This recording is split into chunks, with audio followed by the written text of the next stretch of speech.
Well, good Monday afternoon, and welcome to a brand new day and a brand new week on 580 Sports Talk. I'm Brendan Dorzinski. He is Dan Lucero. We've got 3 hours of sports talk coming your way with a whole lot to get to on the Kansas City Chiefs. One day before the franchise tag application deadline, the Chiefs have elected not to use it on Orlando Brown. They are also going to part ways officially with Frank Clark. We're going to get to all of that coming up here in just a moment to lead off what is a busy edition of 580 Sports Talk. We do have a lot of college basketball to get to today. KU this weekend, lost. K-State this weekend, lost. Not great. Tough weekend. Does it really matter in the long run, though? We're going to discuss that a little bit later on in the program today. We'll also talk to Matt Verderame later on this hour, our national NFL insider who's got a new home now, newly at Sports Illustrated. How about that? We'll talk to Matt coming up a little bit later on, talk about his new job and about what's going on with the Chiefs and what's going on at the NFL Combine as well. The all Big 12 teams were announced today, so we'll break those down. Were there any miscues, mishaps, or just outright misses? We'll chat about that. We've got our sports headlines today coming up at the top of the 5 o'clock hour. It's Champ Week, the second part of Champ Week. It's really Champ Weeks at this point. So we will get to some Monday night picks. A couple of NCAA tournament bids will be handed out tonight, in fact. So we'll get some picks, best bets in that regard. We will start a brand new week in What Is Wrong With You. We'll recap the whole weekend with the good, the bad, and the ugly. All of that and much more is coming up on this Monday edition of 580 Sports Talk. We would love for you to come be a part of the program. Hit us up on our text line, 785-272-9429. And, of course, the comment section is open on YouTube as well. Sports on 580 WIBW is our YouTube channel. Stop by, check us out, and leave a comment. If you haven't subscribed yet, please feel free to do so. It is the best way to stay up to date on all of the videos, live streams, and more that we do over on YouTube. Again, that's Sports on 580 WIBW. Let's jump right into it, Dan, though, with the Kansas City Chiefs. Big news today from the Chiefs, really helping us out with some breaking news today. It was reported earlier this afternoon, this is the bigger piece of it, that the Chiefs are not going to use the franchise tag on left tackle Orlando Brown. And thus, if the Chiefs cannot get a deal done within the next week with their 27-year-old left tackle, he will become an unrestricted free agent. The Chiefs also reportedly are expected to release defensive end Frank Clark here in the near future, saving upwards of $21 million in cap space. They'll be charged with just under $8 million in dead money. So we'll get to the Shark here in just a few minutes, because this is not really a surprise with that. I mean, we thought it was possible they could bring him back, try to renegotiate something. Adam Schefter reported that the Chiefs and Frank Clark's agent weren't able to get anything done, weren't able to rework anything. That's why he's going to be released and become a free agent. But the Orlando Brown news, is certainly a surprise. I think we pretty much were resigned to the fact, and that sounds more negative, but we just assumed the franchise tag was coming. We assumed that there would be a 1 year guaranteed for injury, $20-ish million contract. They would work something out with him, sign him either long-term, trade him, have him just play one more year, then figure it out next offseason, whatever it might end up being.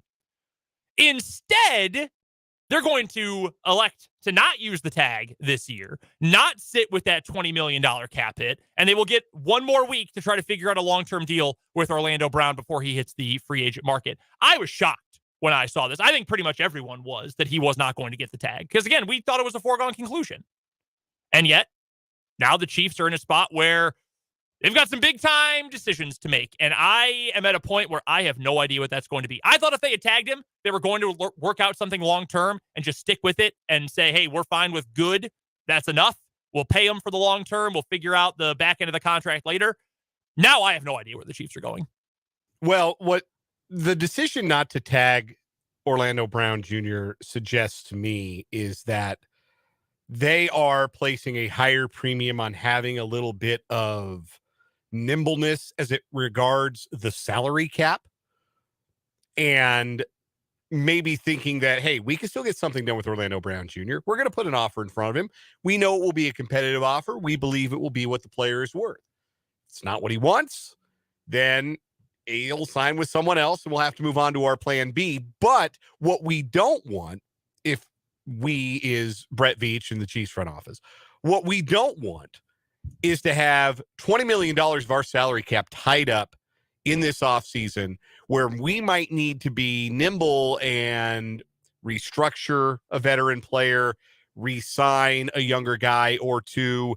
Maybe this is having an eye on making a trade with some of that draft capital to acquire a player who's already under a contract that they would then be absorbing onto their salary cap. Because if you tag the player until they are on a contract, they're on your salary cap at that tag number. That is a hard figure on your salary cap. And that could have proven to be difficult for the Chiefs to have done other business around. And there is other pressing business for the Chiefs, most notably, in my mind, getting something done that is new with Chris Jones. So that, to me, is the only thing I can figure. And we're going to get Matt Verderame's take on this. He'll have a more nuanced take on it when we talk to him in about half an hour or so, I'm sure. But the reason I'm surprised is because 2 years ago, 3 years ago in the Super Bowl, the Chiefs learned the hard way what happens when you don't invest in the offensive line. And so they, from that disappointing loss to the Buccaneers, move forward in a direction where they placed a franchise-wide importance on investment in protecting their greatest investment, which is Patrick Mahomes. They traded first-round pick for Orlando Brown Jr. They spent big money on a guard. Most teams are not willing to splash cash on guards, even ones as good as Joe Thuney. Record-setting money at that. Yes. The Chiefs did that. And then the Chiefs went and they found two starters in the draft that year in Creed Humphrey and Trey Smith. There's an element of, striking gold to that, but there's also, you used two of your draft picks. They didn't have a ton of picks in that draft. You used two of them on players you felt like could start right away on your offensive line. So there was that level of investment in the offensive line just 2 years ago. I have a hard time believing that the Chiefs over the last two seasons have been disappointed with that investment. Orlando Brown has been a Pro Bowler. Joe Thuney has been borderline All-Pro. Creed Humphrey's become one of the best centers in the league. Trey Smith has become one of the best right guards in the league.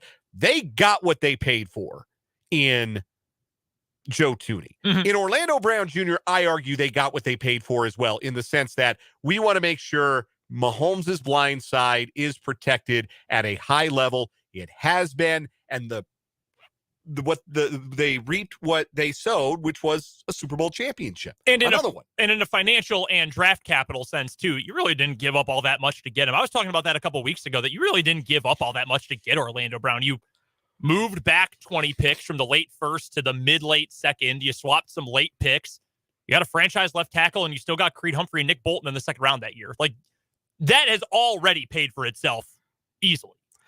So, for me, I don't think it adds up for the Chiefs to have seen what happened the last 2 years, seen what happened when they invest heavily in the offensive line, and decide, okay, well, that was a fun 2 years, but we don't need to do that anymore. We're going to go ahead and just cheap out on the O-line from here on out.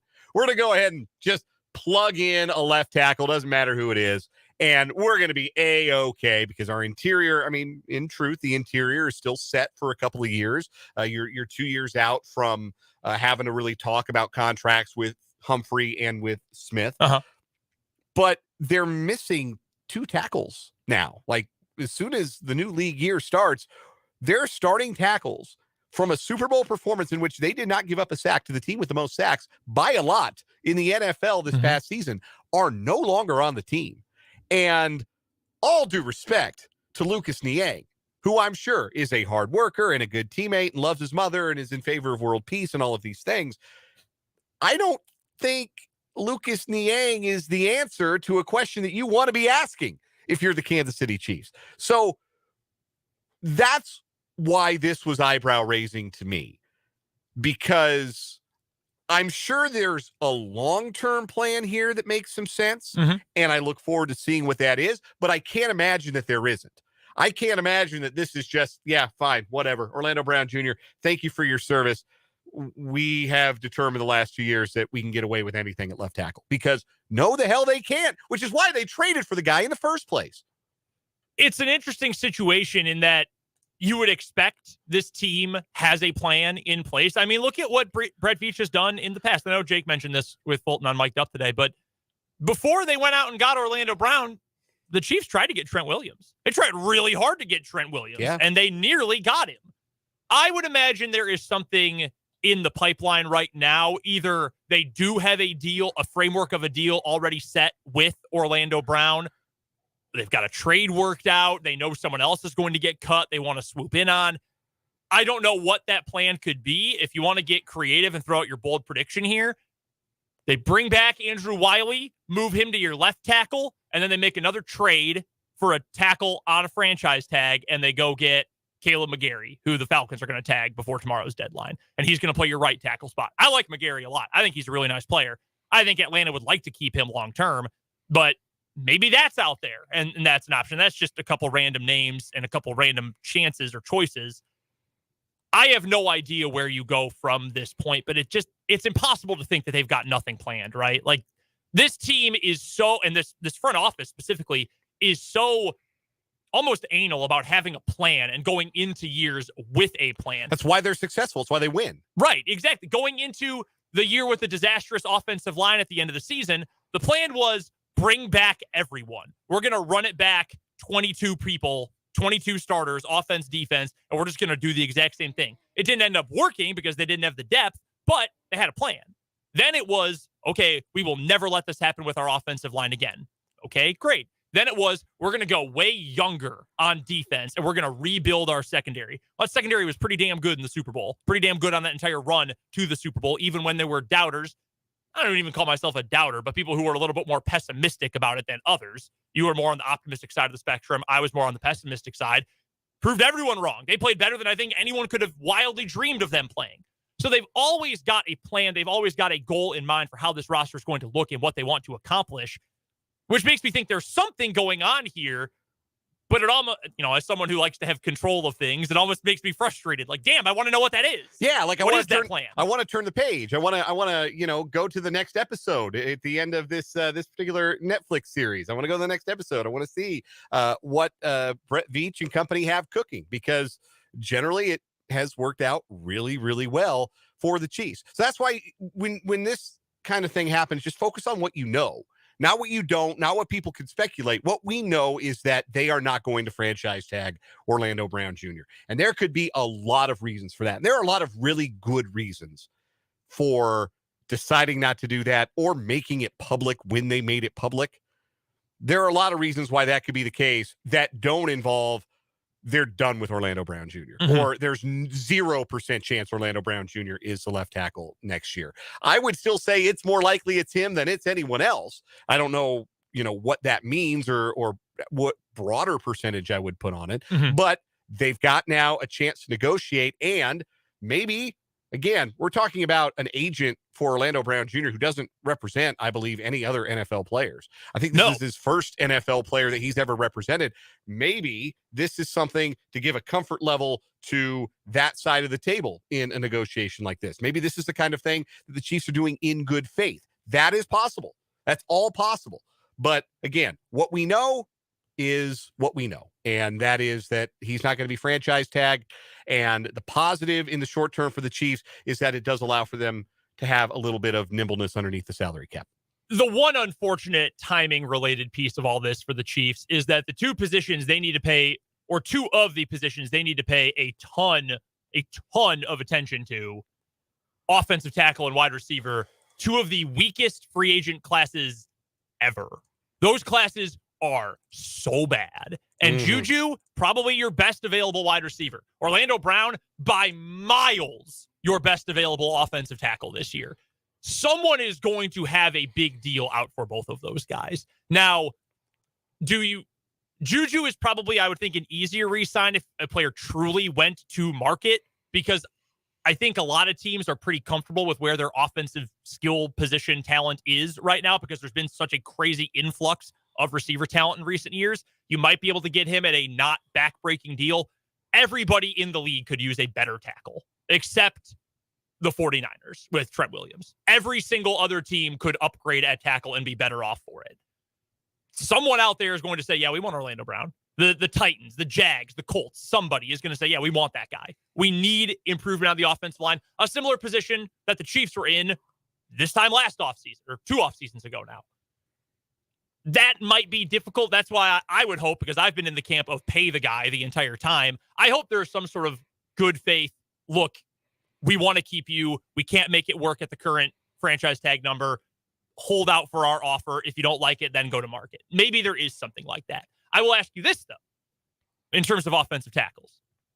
The draft class, as far as I'm aware, it's not like transcendently good at tackle. I think it's pretty decent. I know the guys at the top of the class are considered to be pretty good. I know Peter Skoronski from Northwestern is considered a pretty good tackle, although he's even slid down to mid-first round at this point, according to some of the draft people I follow. If it's not Orlando Brown, what do you think is more likely? The Chiefs go get a veteran via free agency or trade. I mean, it would almost have to be trade at this point. Or they move up and go get one of the best tackles available in the draft, which is more likely to be starting at left tackle this year if it's not Brown. If it's not Brown, again, you look at track record, that's a hole that they've already patched once with a veteran player that they used draft capital to go acquire. So that would be, I think, the likeliest outcome is a veteran. So that would be my guess. Because I don't think I love the tackle class either. You mentioned Skoronski. I know some people like Cody Mock out of North Dakota State. Yeah. I don't know that he's going to be day one nailed on NFL above average starter. Yeah, like a lot of those guys from North Dakota State, it feels like the prototype is there, but the finish is not. Like, do you want that guy starting in the Super Bowl in year one? Or is he more of a project player? I mean, again, I defer to the general manager who just built a Super Bowl champion. Like, I'm deferring to his judgment here, and I think that's probably fair. The 2 other players that I think are worth at least keeping an eye on are the 2 tackles from Ohio State. One's Paris Johnson, who I think has leaped over Skoronski as your top tackle prospect this year. I think he's going to be a top 10 pick. Yeah, the big kid from Ohio State. And I don't know that if the Chiefs have a lot of capital, I don't know that they have enough to move up that high, unless they want to move another first and say, hey, we'll do anything to go get that guy. The other one is the other tackle from Ohio State, DeWanda Jones, who is, to quote a famed YouTube video, 6'20", weighs a bleeping ton. He is a freak, like the size of a planet. I don't know that he is a ready-made kind of player, which might make the Chiefs veer away from him, but that's another name to at least pay some attention to. The other player here with some news today, we've talked about it a little bit earlier, Frank Clark, he's getting cut. I guess there's a chance they could bring him back, but you always, or at least I always think, once you get the report that they tried to reconstruct a contract and it didn't work, that makes me think, yeah, they're not going to figure out a new contract either. That makes me just think, hey, it's, best wishes, thanks for the memories, move on. I'm not surprised. Like I said earlier, I think you could have put together a roster with Clark as part of that defensive line at a different cap number and with a different reworked contract, and it would have made sense for 2023. But now I think it just brings that need for edge help into focus even more. Probably a young player and at least one free agent, I would think. The hard thing about renegotiating with Frank Clark is you're starting from such a big number. That's true. That it's hard for that player to take anything that's way, way down from that. And Frank Clark, when he was acquired, it was a $20 million a year edge rusher you were getting. You're not getting that player anymore. Just age and injuries and production, not injuries so much, but definitely production have dropped. And that's just the way the NFL works. It's the way aging works in the National Football League. So this feels a little bit like a pat on the back and a thank you next for a guy who was an integral part of 2 Super Bowl runs. And I do wonder if potentially the money that will be saved with Clark not under contract is money that can go toward Orlando Brown Jr. And that maybe it's not a coincidence that both of those pieces of news surface on the same afternoon. Yeah, I think there's definitely something to that. And to the point you made earlier, you got to figure out what you're doing with Chris Jones, because you have to keep that guy around. He's too good to say, we'll try in late March. Maybe no one's picked you up. No, you can't do that with that guy. You don't want him going into a lame duck year. You've got to figure out the long-term deal with him. So the Chiefs, I think, are in a better spot than most teams for this next season, roster-wise and cap-wise. Mm-hmm. But the issues they do have, or the question marks they do have, are all at pretty darn important positions. I think anyone would tell you, yeah, left tackle and starting edge rusher, pretty important today in the NFL. So we will obviously keep tabs on this. We'll talk to Matt Verderame about it coming up later on this hour in our weekly chat with the NFL writer for Now Sports Illustrated. Moving on from Fansided, we'll talk to Matt about that as well. But after this first time out of the show, we'll recap the weekend with the good, the bad, and the ugly as we're just getting started on this Monday edition of 580 Sports Talk.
It's time to recap the weekend with the good, the bad, and the ugly here on 580 Sports Talk. Brendan Dorzinski and Dan Lucero here with you.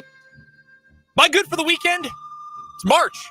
We had plenty of March moments this weekend. We've got a couple of teams that are playing for conference tournament titles that have no business being there. You know anything about Lafayette basketball this season? The Leopards. No, Yeah. I don't know anything about them.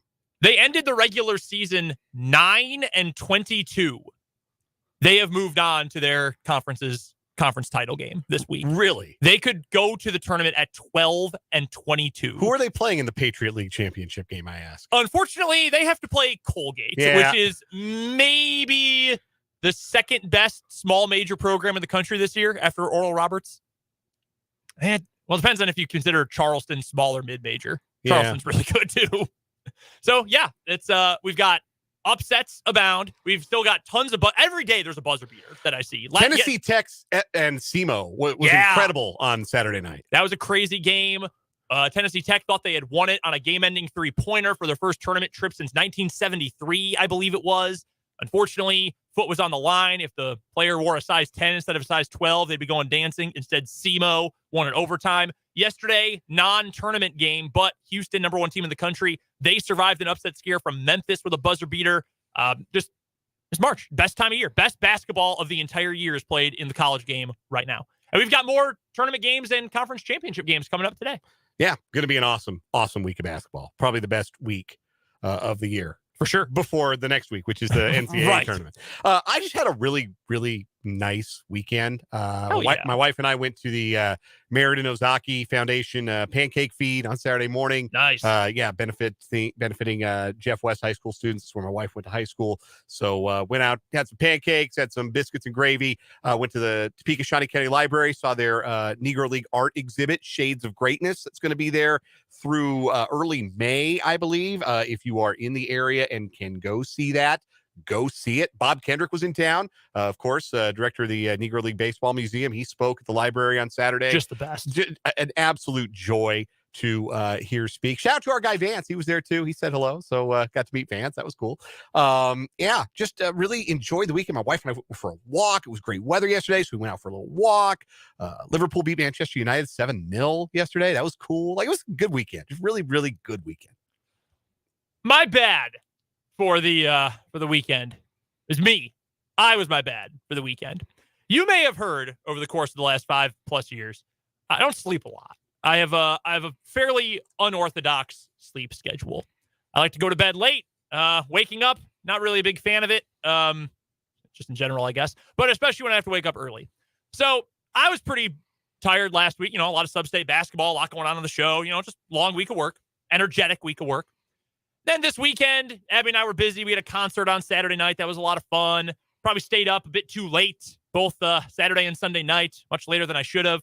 Had an interview to do this morning with a high school basketball coach, and my body is paying for it. I felt like I was running on fumes at about 1:30 today. I have been cold. I have been hot. My eyes are barely open. I've been very thirsty all day, very hungry. I'm falling apart. It's bad. I am the bad because I, for the first time in my life, am actually paying for not getting any sleep for days on end. It's a little thing called getting old. Yeah. I also worked out more this weekend than I had in like 3 years. The last time I ran regularly every day, I was 25. I am now 28. So it had been a while, and I'm toast, man. I'm going to go home. I might skip dinner and just sleep. It's rough. My bad. Bummer of a way to end the regular season for KU and K-State. We'll get to it more in the 4:00 hour, but a couple of losses, and not real pleasant losses to watch. Not the way you wanted to see the regular season end. We'll talk about how much, if anything, those losses actually mean in the grand scheme, but it made for an unpleasant afternoon of watching basketball. I don't think I really had it ugly for the weekend. I had a good time. For the first time in years, I didn't have rude people next to me, even at the concert that Abby and I went to. Like, usually we end up with the biggest jamoke in the entire building sitting right next to us. Jamoke, really underused word on this program. It really is. I'm a big fan. Yeah, that and like bozo and jabroni, they're all kind of in the same family. All really hit you deep, really cuts deep. But no, I didn't have really many uglies this weekend.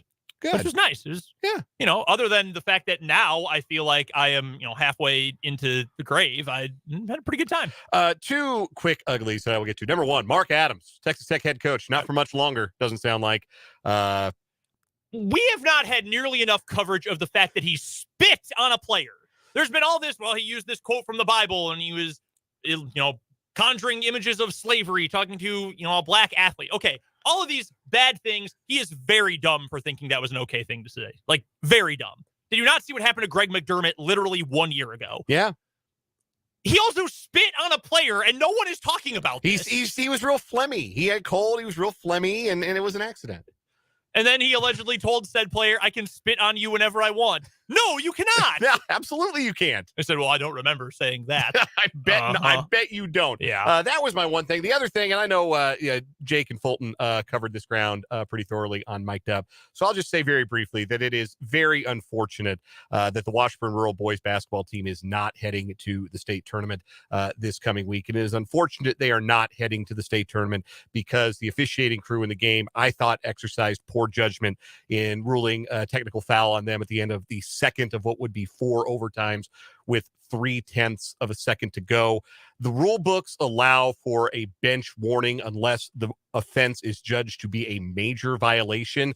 And a couple of players leaving the bench in a dead ball situation when officials appear ready to review the amount of time left on a clock, situation that was quickly remedied by the alert Washburn Rural coaching staff.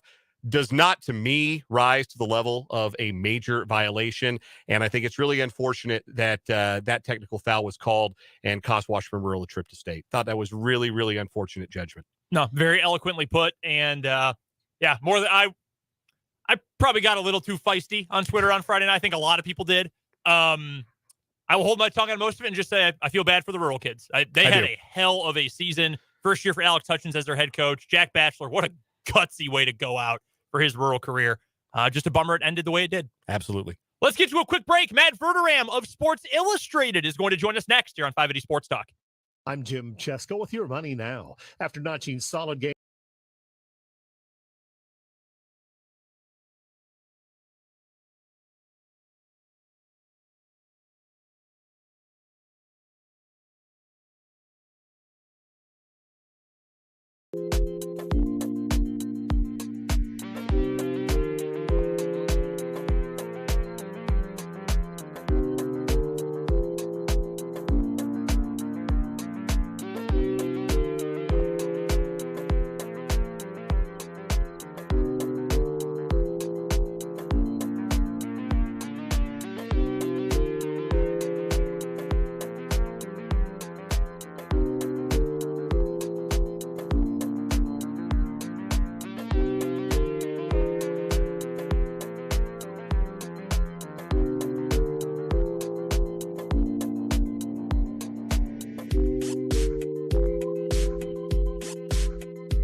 Matt? You just don't understand football, Marge. Matt. Pain heals.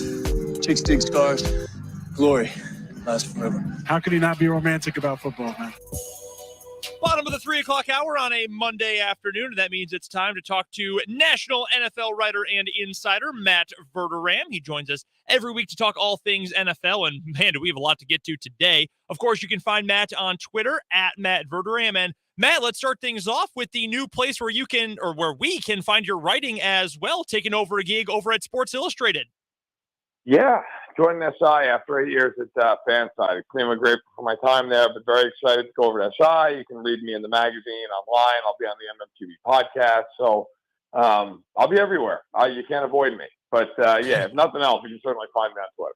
No, well, we absolutely love to hear that. We're excited for you and looking forward to all the awesome content coming to SI. And what a great way to start your first day on the new job, Matt. A big Chiefs news dump earlier on today from one of your new coworkers in Albert Breer, who said, or among others, who indicated that Well, the tag is not going to be applied to Orlando Brown. The Chiefs are not going to put the franchise tag on Brown for the second year in a row, which leads to a whole lot of possibilities. And we'll get to some of those possibilities here momentarily. But first things first, why did this happen this way? It seemed like a foregone conclusion he was going to get tagged for a second year in a row. Why did the Chiefs elect not to go with that path? Yeah, I think most people in my line of work felt like, yeah, he's going to get tagged, and then this will play out the way it always does, where you kind of go back and forth throughout the spring. And I reported this morning that the two sides were going to meet. They did, and it's come to the conclusion that they're not going to place a franchise tag on Brown for the second straight time. I think that part of it, and this is a little bit of an educated guess, but I think part of it is, the Chiefs are up against a cap threshold right now. They've got a huge number on Chris Jones. They'd probably like to get that number down by extending him, but that's not going to be cheap and it's not going to be easy. There's a big decision coming on Frank Clark here in the next week. He's got a $7 million cap hit. What are you going to do? Are you going to cut him and save 21? Are you going to move money around and maybe you're going to save like 17, but keep him? The Chiefs have a lot of these big money decisions to make. Mahomes, do you push his money down the road and save $23 million? Do you not? And the first decision they had to make, because the tag deadline is tomorrow, is Brown. And they decided, look, we're not going to sit on a $20 million number all spring. So either they don't tag him and he's gone in free agency, or they're going to work something out long term. But they're not going to sit on a huge cap number for Brown, which I think we all kind of assumed might be the most logical course of action. So it makes sense financially why they don't want to just have that big cap hit waiting there for however many months until they get a long-term deal done, or maybe just all year long if they don't end up getting something done long-term. So what do you think then, Matt, is the most likely next step for the Chiefs at their left tackle spot? Do you think it's get a long-term deal done with Orlando Brown here within the next week? Is it maybe find someone in the tackle group in the draft this year? I don't know if the Chiefs would want to move up or if they think someone will be there near the end of the first round, or is it go make some sort of other move in free agency or via a trade like they did to get Brown in the first place? What do you think is the most likely next step for them at left tackle? Well, free agency is terrible for tackles. Mm-hmm. So I don't know that you'll love that. I mean, I've seen people say, well, Juwan Taylor, I don't know. Like Isaiah Wynn, like I'm not excited about that from the Chiefs. That's a step down. There's no argument to step down. So I think it would be, if they're going to replace him, I think it would be in the draft, potentially a trade, although I don't know you can bank on that. It's always available to them. And Brett Veach is one of the more aggressive GMs in the league. But I think, look, if you're being reasonable, yeah, I think they're still going to negotiate for the next week. Now, the question becomes, if you're Orlando Brown, why would you sign unless you were just blown away before you hit free agency? Why not get to the market now? I mean, why not see if you can get 25 a year? Because I'll tell you right now, he's the best tackle on the market. There's nobody even close. So if you're him, why not see if you can get 5 and 120? Now, if the Chiefs make an offer that's just overwhelming, okay, fine, but you think they would have made that at this point already if that were the case. So, them not tagging Brown tells me that they are very committed to finding a long-term replacement this offseason unless Brown comes back to the table and negotiates a contract that they're comfortable with. Because if they were just going to offer him the moon, they would have done it. I just don't. I know there's a world where they could not tag him because they're so confident that they're going to get a deal done. But it feels like if that were the case, you would just tag him and then get the deal done instead of risking losing him for nothing. Matt Verderame, national football writer for Sports Illustrated, joining us here on 580 Sports Talk, as he does every Monday at this time. You can find Matt's work, again, now in Sports Illustrated. Congratulations again on that, Matt. And you can find Matt on Twitter at Matt Verderame.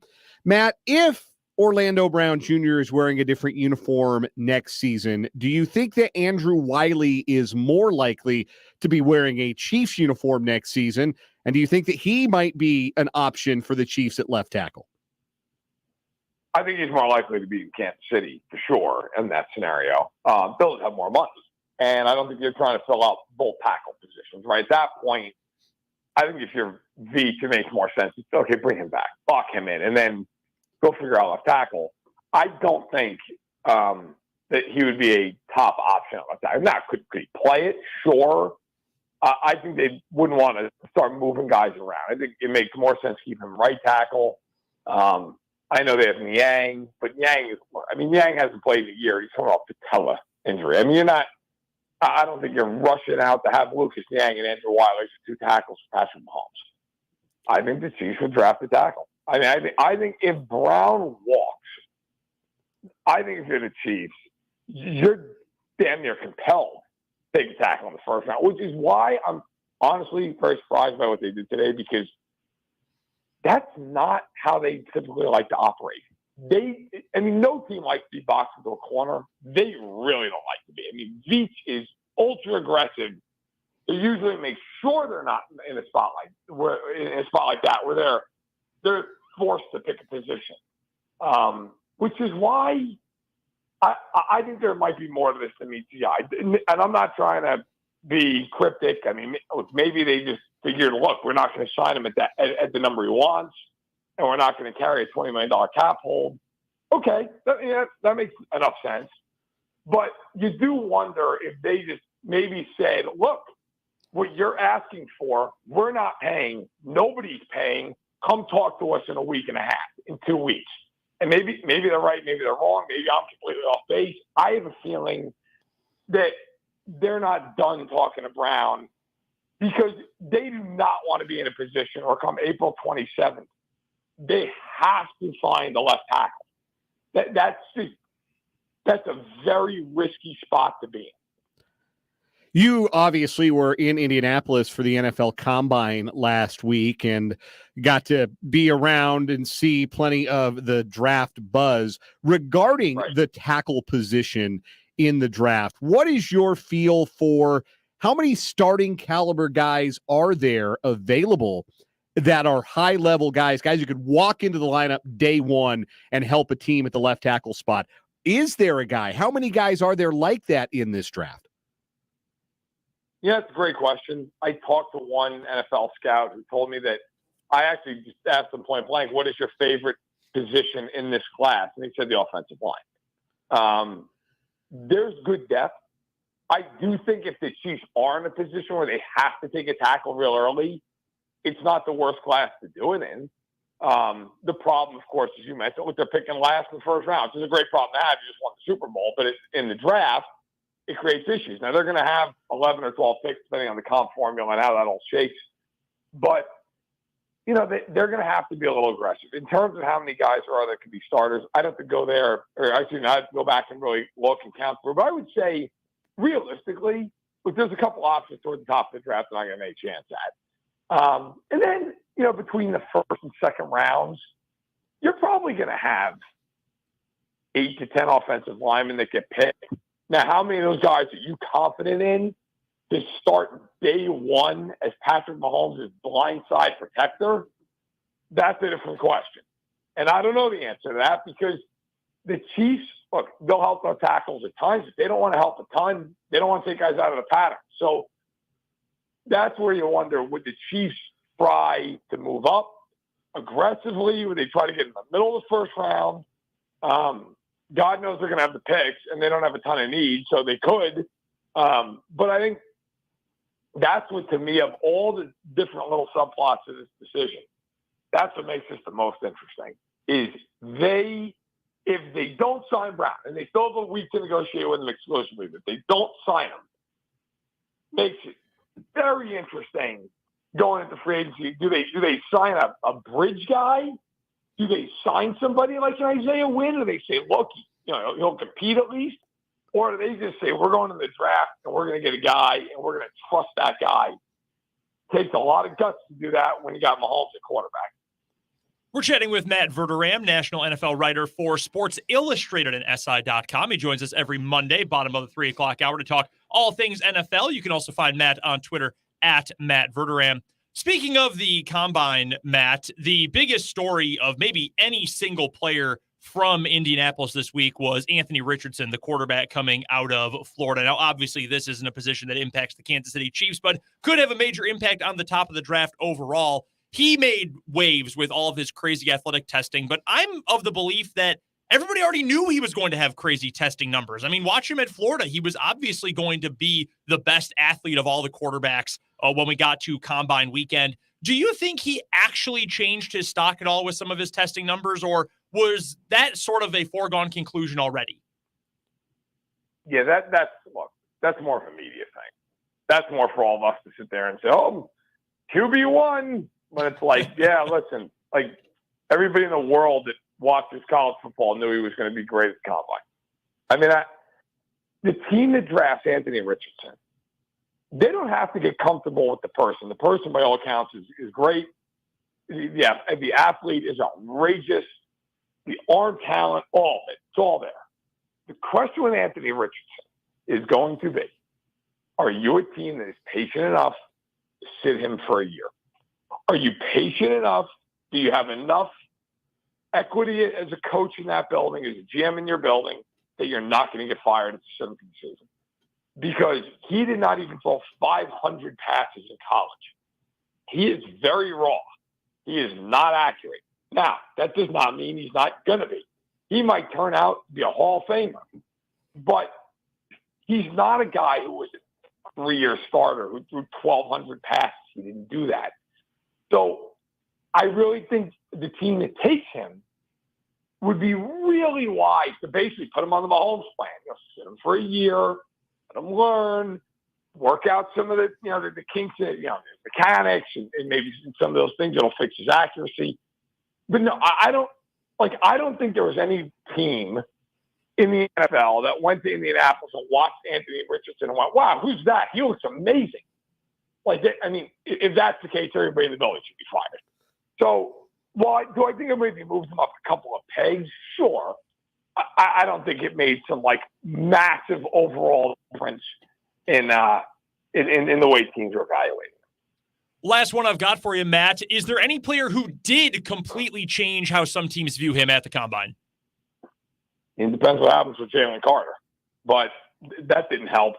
That week certainly not helping his stock. Look, if you got to leave Indianapolis because you have warrant out for your arrest, okay, and it's in connection with two people passing away in an auto accident. Obviously, Carter was not directly involved. He's allegedly racing, and these individuals went off the road and crashed in a single car wreck and both perished. But I think what happens now with Carter is teams are going to go all in on trying to figure out what happened. Not just that night, what's gone on prior to that. PFT put out that he had been cited for going 89 to 45, I believe it was in September. So teams are going to want to find out, is it a pattern of behavior? If it is, how big of a pattern is it? How bad is it?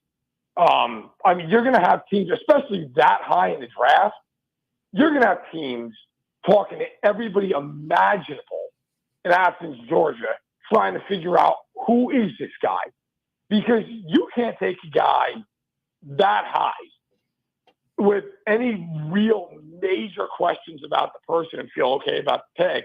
And obviously, when you're talking about something as tragic as what happening, you need to really find out, who you are selecting. Not only the player, because the player is phenomenal, but is the person a good person who's made potentially, allegedly an awful mistake, or is this a pattern?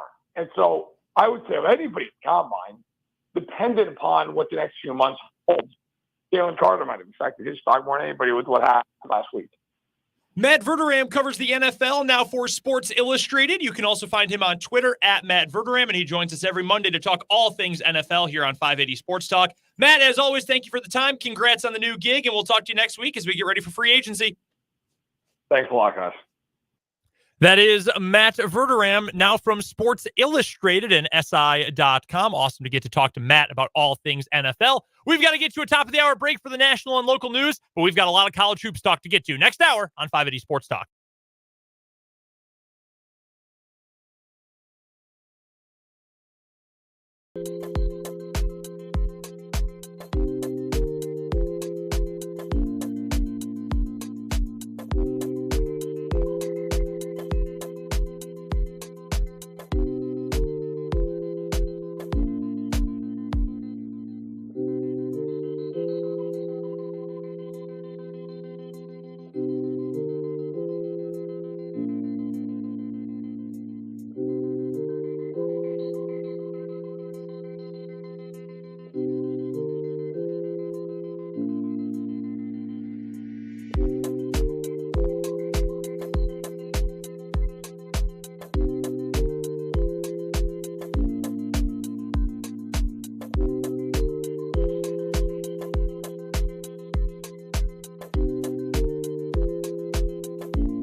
Hey now, second hour of 580 Sports Talk coming your way. Brendan Dworzinski and Dan Lucero here with you. Thank you so much for stopping by on this Monday afternoon.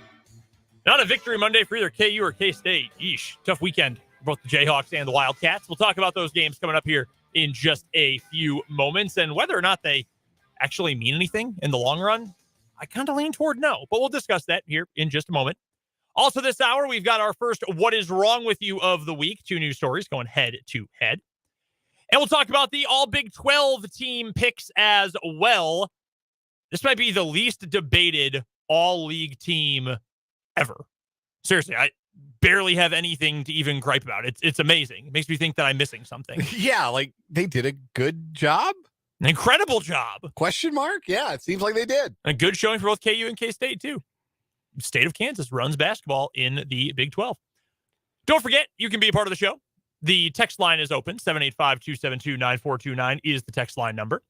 And, of course, the comment section is open on YouTube as well. Sports on 580 WIBW is the name of our YouTube account. Make sure you subscribe if you haven't yet as well over on YouTube. Should we start with KU or K-State? Let's start with K-State. All right, we'll start with Kansas State. They lost to West Virginia.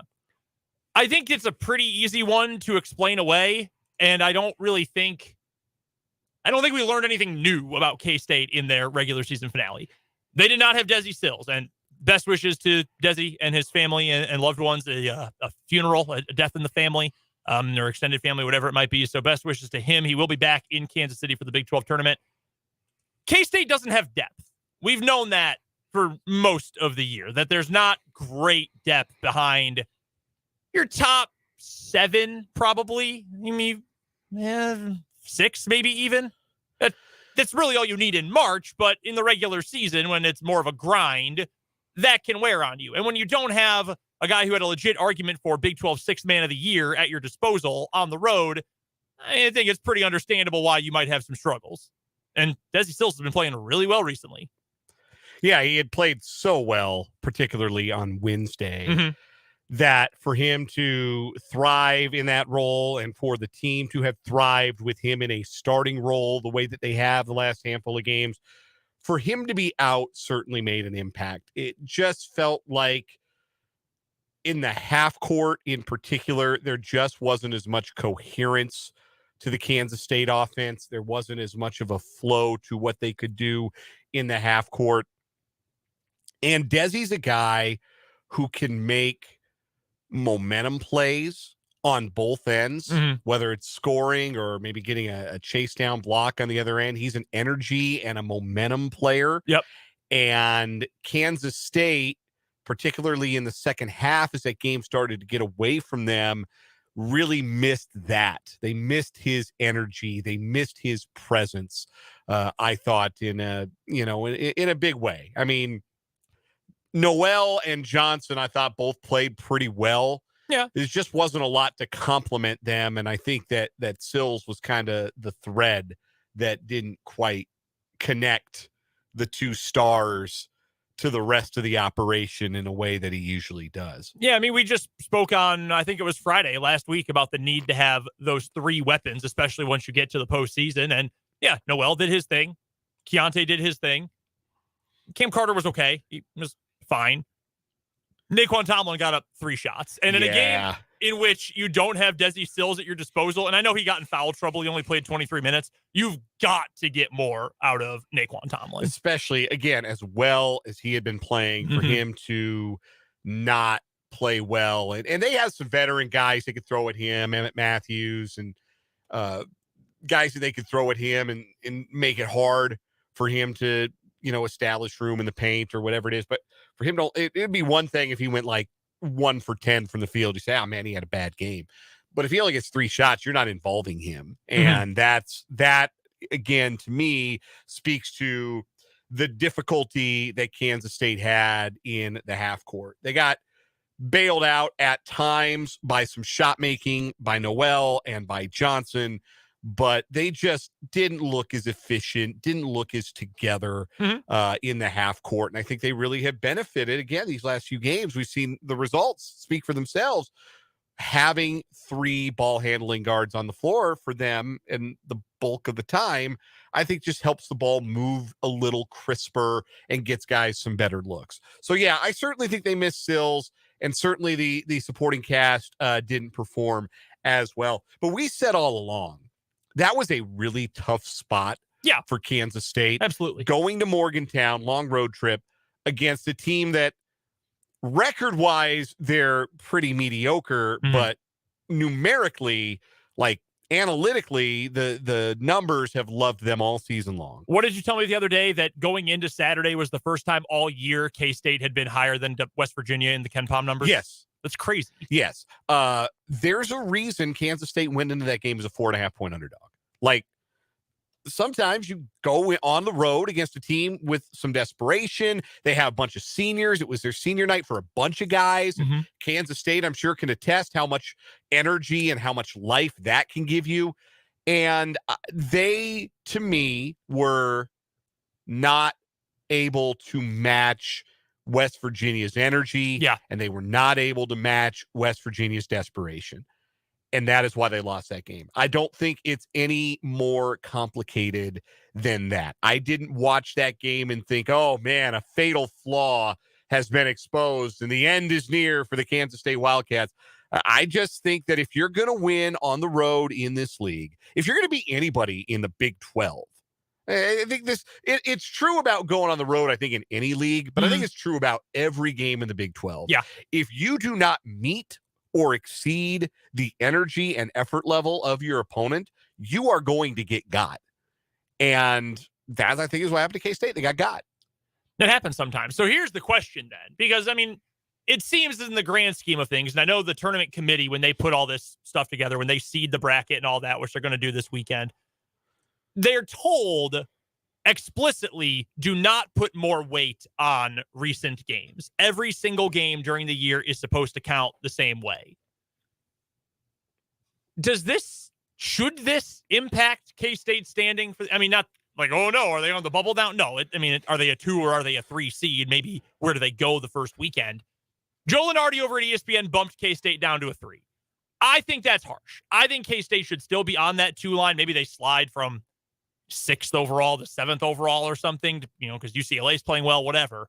Purdue had a big win this weekend, although nearly blew it against Illinois.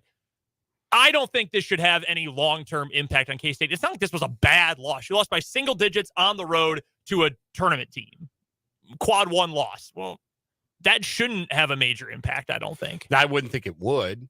Again, would you rather have that loss or some of the other losses that ranked teams took on Saturday? There were some worse losses being handed out on Saturday. Some worse losses in the Big 12 being handed out. That wasn't even worse loss in the Big 12 on Saturday. Hey, TCU, what's up?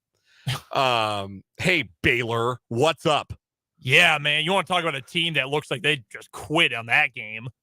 It was a strange day in the Big 12. It was just a really strange group of results in the Big 12. But that happens in college basketball sometimes, right? Do you remember it was, I think, 3 Saturdays from the end of the year? Last year was the end of February. I know, because I wasn't here. I was in Austin. It was my bachelor party weekend, right? And we watched basketball all day. Everywhere we went, we had to make sure, is there a TV in front of us? At night, we made sure to watch the Gonzaga-St. Mary's game. We picked a bar just to watch the KU game among a bunch of Baylor and Texas fans in Austin. We made sure to watch Kentucky-Arkansas earlier in the day.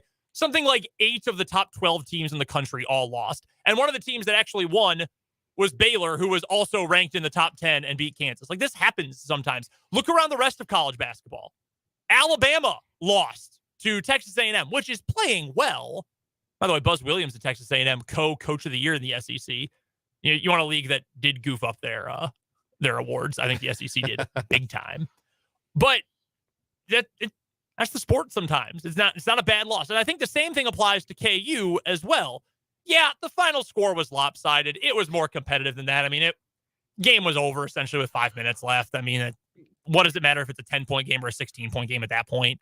It's a quad 1 loss to a top 10 team on the road, team that had been reeling. KU was, again, not exactly a heavy favorite, an overwhelming favorite in that game. It was a pretty similar spot to the one that Kansas State found themselves in, except against a better opponent. Yeah, and Texas was, as opposed to trying to make sure for certain they were getting into the tournament. They just wanted to make sure, hey, we want a 2 seed. We don't want to drop another game and end up needing to win the Big 12 tournament, which we'll get to momentarily, in order to get a 2 seed again. I don't think this game means a whole lot for KU. I really don't. Look at the resume at this point. And some of the bracketologists, Joe Lenardi is among them, said, hey, look, 15-6 in quad 1 games at the end of the regular season. Winning the Big 12 by, 2 games or 1 game? It doesn't really matter. They won the Big 12 with an entire game to go when it was the best, deepest league in modern college basketball history. That should mean something more than, oh, no, they lost that game. They finished 13-5 in league play. Oh, no, the sky is falling. No, that to me, that should not matter. And for KU, what you're fighting for at this point is getting that top spot, that top overall seed, or at least one of the top 2 seeds, so you get geographic preference and you get to play the second weekend, should you be lucky enough to get there, in Kansas City at the T-Mobile Center. Jake and I were going back and forth about this on Twitter last night. I don't think the Big 12 tournament, honest to God, means a whole lot for KU. Like, look at the teams that they're battling against. Alabama has fewer losses than Kansas does this season. In a weaker league, and among their few losses, much worse ones than any loss KU has this season. Yes. Also, they have a 30-point loss to the last place team in the Big 12. Let's also throw that out there. Exactly. That's a worse loss. That's the worst loss of any true contender team this year. KU doesn't have one of those. Okay, 16 points on the road to Texas. Big whoop. That doesn't. Texas is a good team. You would expect them to win that game at home. Houston has played nobody. I believe it's 4 quad 1 wins the entire season. They haven't played anybody. And I don't think Houston gains anything from their conference tournament. Seriously. No. Oh, you're going to go beat East Carolina and Wichita State. Memphis again? Memphis. Okay, cool. You've beaten Memphis twice already this season, including once by double digits. East Carolina State, the bottom of that league is wretched. Yeah. It ain't murderer's row. You remember in the NCAA football video games when you'd sign your coach contract if you do the dynasty mode, and every time you sign it, every 3 seasons or whatever, it gave you benchmarks that you had to hit, and you got points toward your prestige score if you hit them. And some of them, if you failed, you would lose points against it. Some of them were so easy. It'd be like, oh, you've won 14 straight national championships. Win 6 games and go to a bowl. You wouldn't gain any prestige for doing it, but if you failed, it would take a huge nosedive. That's what the conference tournament is to Houston. They gain nothing. They should wipe the floor with all those teams. They've done it all year. Those teams stink. They're not very good. Yeah. We already know they're head and shoulders above the American, and whatever they do in the conference tournament is not going to prove, frankly, or disprove that. Unless they go out and, I don't know, Tulsa runs them by 20. I don't know the American conference. It's the Kelvin Sampson Invitational this year. So I don't really know a lot about the tournament bracket or anything like that. But even if they lost in the semifinals, it would not make it any less apparent that they were the dominant team in their league this year. And I would argue that the only way it could impact them at all is if they did suffer a bad loss. Like if they win the tournament, okay, yeah, everyone expected that they, at most, they would get 1 quad 1 win if they win their tournament. And that's Memphis, right? That's Memphis, a team they've already beaten twice, including on the road. Like that doesn't do anything at that point. So I don't think KU is in a spot where it has to worry about what Houston is doing. It's all, control your own destiny time for KU. You've proven what you need to prove at this point. It was released earlier this week. I think CBS was talking about this on one of their pregame shows, and they laid out like how the committee approaches the week leading up to Selection Sunday. It was halftime of the Memphis game yesterday. Yeah. So they laid out like this is how the committee approaches it. And by the time Sunday rolls around, they've already got like the field is pretty set. The only thing they've got to do is if there's a bid thief out there on a Sunday, maybe the last team gets bumped if there's an upset in the American Championship or something like that. But they already know by the time the last, like, there's a reason the bracket comes out like an hour after the SEC championship game. Do you think it takes them an hour to factor in, well, now that the SEC championship has been concluded and Alabama has defeated Texas A&M for the SEC championship, Now we can go to work seeding this thing. No, they See it at 9 o'clock. Yeah, they already know. They have a very good idea of what the board is going to look like. And it would take something drastic to maneuver the board any further. I'm talking like, season-ending injury drastic. Or like you've got 3 or 4 bid thieves in, like there's a bid thief in the Pac-12, and there's a bid thief in the SEC. You got like Vanderbilt and Colorado winning league championships, and then you got to move a bunch of teams off. But that's not affecting your teams that are at the very top. No. The group up top, the committee, I promise you, already has a good idea of what their resumes look like, what they've done, and where they ought to be seated. And I just don't think there's a whole lot that happens in the conference tournaments that affects that. And I have a hard time seeing Texas Tech versus KU in the quarterfinals on Thursday and Tech putting a 30-burger on them. Like, that doesn't seem realistic. And that's the only way I could even think the committee might go, well, the metrics since mid-January have said KU is good, but not great. Maybe this is no, that's not going to happen. And there's just not a very clear path to that. So I honestly don't think these losses meant much to KU or K-State at all. And I don't think the conference tournament means anything either. At this point of the year, I think if you're in a power conference, there's very little you can gain by winning. Maybe slightly more you can lose by bowing out early in your conference tournament. But I brought up the example the other day. I think it was the 2017 KU team, or it might have even been 2018. KU ended up with a number one seed still. They went to the Big 12 tournament. They played a stinky TCU team and lost. They got knocked out first round. That didn't change anything. They were still a 1 seed. And they were the 1 seed in the Midwest. Yeah, they were. Yeah, went to Kansas City. Yeah, they were. So I don't think that meant a whole lot for either of these squads. I think KU is getting Kansas City. I think they're going to get the Midwest Regional. I don't know where Houston ends up. I would still put Alabama above Houston, to be honest with you. I think Alabama is going to be the one overall, and I think they're going to get Louisville, and I think Houston goes to Vegas, and I think Purdue or whoever that other number one is goes to NYC. Unless it's, I don't know, maybe there is a West number 1 seed. Maybe UCLA does get a 1. Yeah, that's certainly, I mean, they're playing really well. They've been heating up. One piece of bracket inertia, if you will, one little one little piece of how they build the bracket could automatically indicate that KU is going to get the quote unquote bracket of death this year. So if you have multiple teams from the same conference in the top 16 overall seeds, so the 1 through 4 line, unless it is impossible, they will not put teams from the same conference in the same region of the bracket. Right. There is a potential outcome, a very realistic or very possible outcome. The Big 12 gets a 1 seed, Kansas, and gets 3 2 seeds. Yeah. K-State, Texas, and Baylor could all be 2 seeds.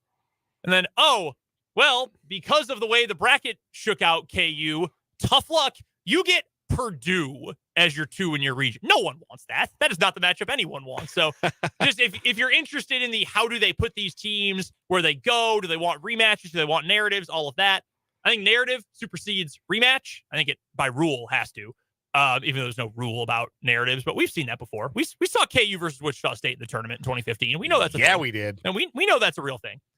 And you can't put certain teams in the same conference in the same place. It's fascinating how they do it. I thought that conversation on CBS was interesting. It was he's not the AD, he's the VP of Intercollegiate Athletics at Bradley, who is the chairman of the selection committee, came on and broke it all down. I thought that was fascinating. I was really interested by that. Anything else from college basketball catch your eye this weekend? It was just a weird, really strange week in the Big 12. We talk about, hey, senior day. That's tough to go beat a team at home on their senior day. You get an added burst of energy. Those guys are playing in front of their classmates and playing in front of the home fans for the last time. And obviously, nobody does what KU does, win it every year since the Cold War was still a thing. That's just not realistic to win it 40 years in a row, but you got to believe teams win that more often than they don't. So how the hell do you explain Baylor taking a dump against a fried Iowa State team? Iowa State looked better than it did since it played KU last month. And Baylor didn't shoot it great, but it's not like they were 2 for 29 from 3 or something. He shot like 35% from 3. That was inexplicable. That is as strange a result as has occurred in the conference this season. Also strange, Oklahoma dogging TCU, just dog walked the Horned Frogs. Eddie Lampkin didn't play again. I'm sorry. I don't see it with TCU. They can't shoot.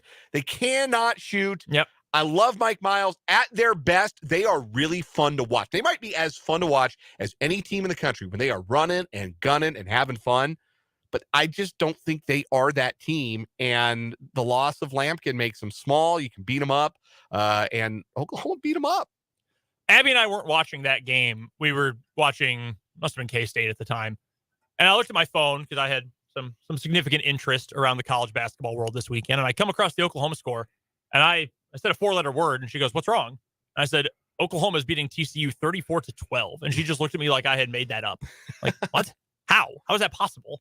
That was the most stunning outcome of the week. I mean, even around the rest of the nation. I mean, I wasn't surprised that Texas A&M beat Alabama. I would have picked Alabama to win that game, but Texas A&M is one of the hottest teams in the country. I'm not surprised they won that game. Yeah.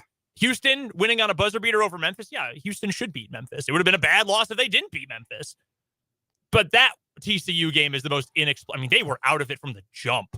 And even with all the injuries and whatnot, you haven't seen that from TCU much this year. No, that was really startling. And it makes you wonder. I think I said on Twitter on Saturday, I think the Baylor performance, what might be finally what knocks me off of my position that Baylor can make the Final Four, because guard play is so important in March, and they've got 3 of the best, and 3 guys who complement each other really well, and 3 guys that can shoot the heck out of it. And that's all still true, but they just might be bad enough on defense. That's been the biggest concern all year, right? They got 73 to Iowa State. That's tough, man. That's really bad. Baylor, by the way, 14th overall in the KenPom. They are now back to 90th in defense in the nation. Woof. The next closest, there's only one other team with a worse number in the top 35 in the country. That's Iowa, which is 169th. That's just kind of what Iowa does. We'll talk more Big 12 basketball later on this hour. The all Big 12 teams that came out. We'll see if there were any mistakes or snubs around the Big 12 on those lists here in just a little bit. But first, after this commercial break, we'll play the first What Is Wrong With You of the Week on 580 Sports Talk.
the hell? What the hell?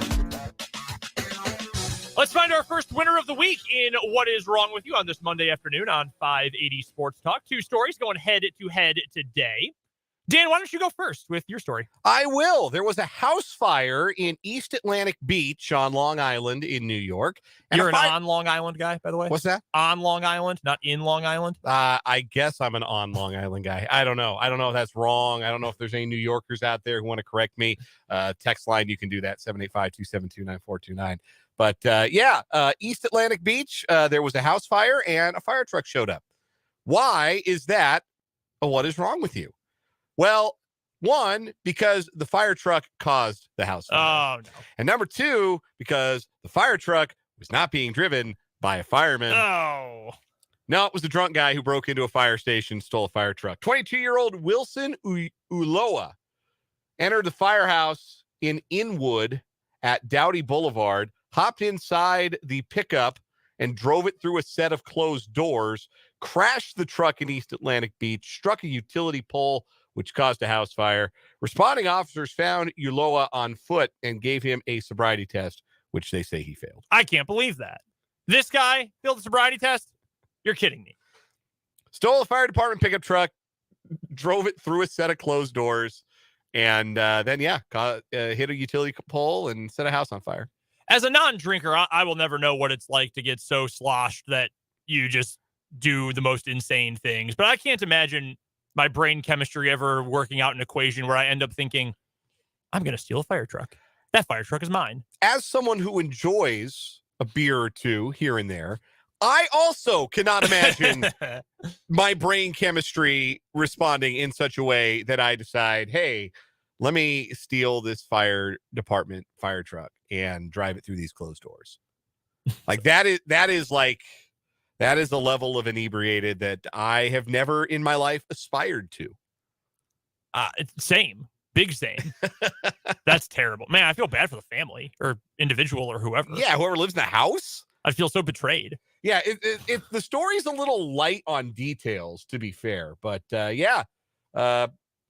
stole the truck, struck a utility pole, caused a house fire. I have to imagine, though, that got the fire department out there pretty quick. I would think so, yeah. Hey, we already got the gear. Just hook it up and let's go. Let's put this thing out.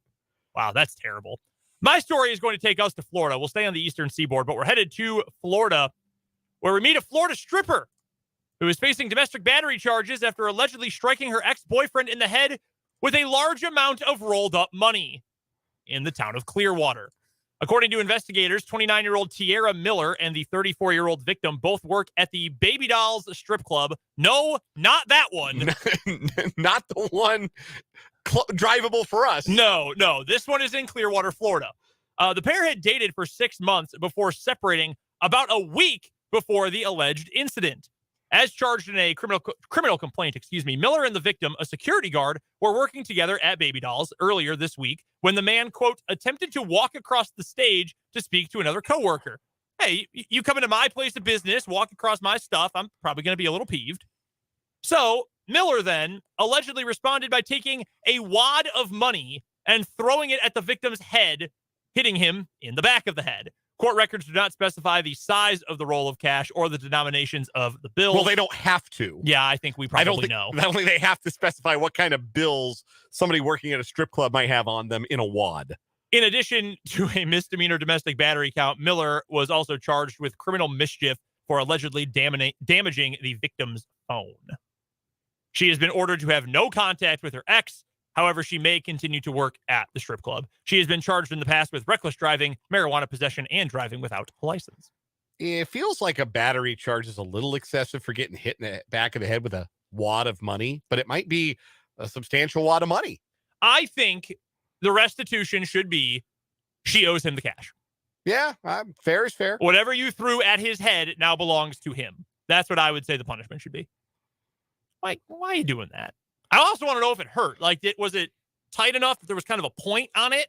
And, that probably hurt. It might have been a little damp, a little sweaty. Sweaty money. Thank you for specifying sweat. I don't know if I've ever told the story. God. So when I was in college, I had a summer job delivering sandwiches for a chain of sandwich restaurants. Okay. Jason's Deli. I worked for Jason's Deli. Okay. Back in, I don't mind saying it. They treat me pretty good at Jason's Deli. I worked at Jason's Deli near where I grew up in the Denver area, and I was a delivery driver. So I would take sandwich orders a lot. Very often, there were large catering orders For sure. that I would take, and I, would take the food, get the money, come back to the restaurant, get another order, and so on and so forth. Anyhow, one afternoon, I was delivering lunches, and an order came in from a club called Centerfolds. Now, you may... was Jay Giles there? No, Jay Giles was not there. Neither was former Denver Bronco TJ Ward, who once got in some trouble getting into a fight at Centerfolds. Bad things happen to Centerfolds. You don't want to go to Centerfolds. Apparently, bad things happen at other Denver strip clubs.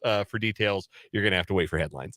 Yeah, we're gonna run the gamut of Denver strip clubs on the program. Anyhow, so I delivered these sandwiches to Centerfolds. It was about 1:00, and the woman who came to the front door to get the order was not wearing a shirt. And I was paid in cash, and I was tipped entirely in singles. And the money smelled like perfume. I'm glad that's all it smelled like. Was it a lot? Did they tip well? Yeah, it could be a solid 20% on about $50 worth of food. So yeah, most people don't tip that much for delivery drivers. No. Yeah, that's pretty nice. Yeah. Well, and at the time, so what year would this have been? High school, college? College. So we're talking 07. Okay. Yeah, I mean, at the time, people still carried cash, used cash for things. Yeah. I'm sure it was pretty nice. 10 singles, and Until you pulled it out and someone said, why does this smell? Where did you get this? Why is there lipstick on this dollar? Why is there glitter on this bill? Who wins our What Is Wrong With You for today? I'm going to lean with the drunk fire truck driver. Yeah, I think so too. He started a fire. Steal a fire truck, start a fire. That's pretty wild. Yeah, that seems kind of backwards. I don't believe that's how you should... I don't believe that's how that's supposed to work. I'm pretty sure they show up and then they put out the fire. Again, if you have ever stolen a fire truck, we would love to know your story on the text line or in the YouTube comments. If you have ever done anything similar to that. And I'm not talking, your typical night of debauchery. Like you stole a fire truck. We've had stories of people stealing ambulances before. Right. Going on police chases in them. I would love to know if anyone has done that before. Please let us know. If there's anything incriminating, though, or there's any outstanding warrants, use a fake name. Yeah, we will leave your name out of it. Your business is your business. We just want to hear the story. That is our first winner of the week in What Is Wrong With You, the drunk fire truck driver. He will advance on to tomorrow. Tomorrow will be our final What Is Wrong With You of the week. Yeah, it will. Yeah, because we'll have sub-state action coming up on Wednesday, on Thursday, and on Friday coming up this week. Friday games, we do not know what we will be doing yet. It all depends on how games go on Wednesday and Thursday, and also how the K-State men and women do in their Big 12 tournaments. But we know we have a triple header with a slight break on Wednesday. We'll have games at 2, 4, and then 8 o'clock. Myself and Dan will be on the call for some combination of all three of those. Then we've got 2 more games at 2 and 4 on Thursday before we get into semifinal play down at State coming up on Friday. That's all coming up this week here on 580 WIBW. And we should also note that at the top of the 6 o'clock hour, so as soon as we are done on the show today, we've got the final, it's hard to believe it's the last one, the final 580 Preps Coaches Club of the year, a state tournament basketball edition of the Coaches Club. 6 teams from around the county. A lot of girls representation, by the way. 5 of the 6 teams on the girls side of things. How about that? All 6 head coaches are going to join me on tonight's show. So both Highland Park boys and girls, Washburn Rural girls, Hayden girls, Seaman girls, and Silver Lake girls as well. They'll all join me on tonight's 580 Preps Coaches Club at 6 o'clock right here on 580 WIBW. Right now, we need to get to a quick timeout. When we come back, the all Big 12 honors came out this week. And I think the Big 12, for the first time ever, almost unanimously got this right. We'll discuss after this on 580 Sports Talk. There's still time for ADI pattern time.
Brendan and Dan here with you on 580 Sports Talk on this Monday afternoon. Thank you so much for stopping by as we approach the end of the 4 o'clock hour.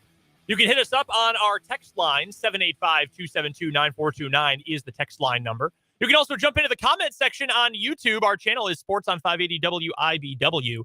I don't think we hype up enough. The comment section is a party on the YouTube every single day. It really is. We've got a real solid group that likes to hang around the commentary, jumping in there and partying. Contingent, and feel free to join in and be part of the gang over there. And if you haven't subscribed to the YouTube yet, please do so. It's the best way to stay up to date on all of the live streams and videos we do here at the Sports Voice of Kansas. Again, our channel is Sports on 580 WIBW. Doesn't cost you anything. Just click the button. Boom. Every single time we have a video, a show scheduled, it'll pop up right on your homepage. Every time we release a video, post-game, whatever, boom, right there on your YouTube homepage. Again, one more time, Sports on 580 WIBW is the name of our channel. Unrelated to the Big 12 Awards, which we're going to get to here in a second, but I thought of this while talking about inviting people to hang out in the YouTube comment section. As an adult, have you ever joined a club or organization? And not even like, oh, yes, I guess like a Lions club would count. But like, have you said, you know what, I want to join this group or I want to start this? Have you done that at any point as an adult? You know, I can't say that I have. This came up because the other day, I guess it was yesterday, Abby and I went for a walk. Weather was beautiful out. It was, 60 whatever. So we went for a walk, and we were passing in East Lawrence. We passed this game store, a game and hobby store. It was, I don't remember what the name of the place was, so I apologize. I can't give you the clout. But we walked past, and we like board games, like tabletop games, but we're not quite into it to the degree you need to be to join a club like that. And my wife asked me, how do you join something like that? Like, how do you get in a group that just does that? And I said, well, I think you just ask. And then I thought, I've never done that outside of school. Like, I've never said, I would like to be a part of this organization. I've never done it. That's like, when people talk about how hard it is to make friends as an adult, like, yeah, I never really thought about it until I was confronted with it. Like, I don't know. How would I join a club? You're welcome to join our YouTube club, but I have no idea how to do it. That's easy. You don't even have to show your face. Yeah. There are no membership dues, nothing like that. Yeah. Yeah. And it just popped up. I've never done it. I join, after school activities or whatever, but I don't know. I go to work, I go home, I watch college basketball, and I sleep. Like, that's kind of all I do. Yeah. My wife and I, we eat dinner, we read, we watch television. Yeah. My wife and I, Abby and I are in our own, watch televised dramas executive produced by Dick Wolf Club. Our guy's 4 nights a week. Our guy Matt in the YouTube comments, he's part of a motorcycle association here in Topeka. Okay. There you go. That's what I'm talking about. Like, I've never just said, hello, good sir, I would like to be a part of your organization. May I have a membership card, please? I'm not like Britt, where I'm a card-carrying member of something. Of the Cheap Trick fan club. Yeah, which, to be fair, pretty sick fan club to be a part of. Whips ass. Yeah, that rules. There are a lot of cool things about our guy Britt. That's like number 1 or 2. Vance also has been a part of one. See, the YouTube comment section, obviously more social than apparently I am. I went to a couple. So my boss, when I worked in North Platte, Nebraska, was a Rotarian, and he invited me to a couple Rotary meetings. Okay. But, like when you're young, those are a different crowd. Like that's not as young. That was not a very young crowd, the North Platte, Nebraska Rotary Association. I can imagine. Rotary Club. So it's just about, people who have common interest. Yeah. I was invited at church one time to teach Sunday school. They're like, oh, we really need someone for our little ones. It's like, man, I'm honored that you asked. I think it's because I'm the only person in the congregation until my wife started going with me that's under the age of like 40. But maybe, I was like, thanks, but no thanks. Maybe I'm just too shy. I need to join some clubs. I need to get on a softball team. Yeah, that's a good one. Really need to get on a softball team. Guys, I can play all 3 positions in the outfield. I got good hands, left-handed hitter. I spray it all over the place. Have you ever been in one before? On a softball team? Yeah. Yeah. Like a beer league team? Yeah. I played on one in Wyoming. Okay. We were terrible. my first job. That was probably me at my peak athleticism too, because that was the least far removed I've ever been from like my actual baseball career. So I was a man in that league, but my teammates were some bums. My dad's sports glory days stories all come from playing engineering industrial league softball in the 80s. Like, his finger is still messed up because they play without gloves, it's 16-inch. So he can't he can't get his ring off his ring finger because I don't know if he jammed it and never unjammed or whatever happened. It does not move. And he just never got it looked at. He's like, no, I'm fine, because he, I guess, wanted to impress my mom or something. I don't know. You're already married. What impressing do you have to do? You aren't going anywhere. So yeah, I've never been a part of that though. No. Let me be on your softball team. When the time comes, hit me on the text line. Yeah, hit us up. I cannot remember the name. We did have a longtime listener who reached out to me. I've got his name in my phone. I'm so sorry I'm forgetting your name. It's been a long time. You play volleyball, right? Yeah, played volleyball. Yeah, like organized rec volleyball. It was a blast. Yeah. And then a global pandemic happened, and rec time kind of decreased for that here in Topeka. But no, if anyone wants us to play any sports, we'll do it. I really have nothing going on. I do like playing softball. I would love to find like an old man baseball league, but I don't think I'm in good enough shape for that, frankly. The arm is always loose. I can give you 5 innings tomorrow. I'm going to paint corners. I'm going to mix speeds. I'm going to change, mix pitches, change my speeds, hit my spots. Throwing fork balls in an old timers league. But then I would go to the dugout and go right to sleep. And I don't know how soon my arm would be able to recover. I give you 5 good innings tomorrow. The next time I could lift my left arm, that you give me another 5. Yeah, be very in question. Oh man, yeah, lots of people in the YouTube comment section chiming in with their groups. Let us know what you're a part of, and also if there are open invitations. Did want to get to the all Big 12 teams before we get to the news here at the top of the hour. It is remarkable how well I think the Big 12 coaches did in putting this together. They really did. It's incredible. Player of the year, Jalen Wilson. Unanimous.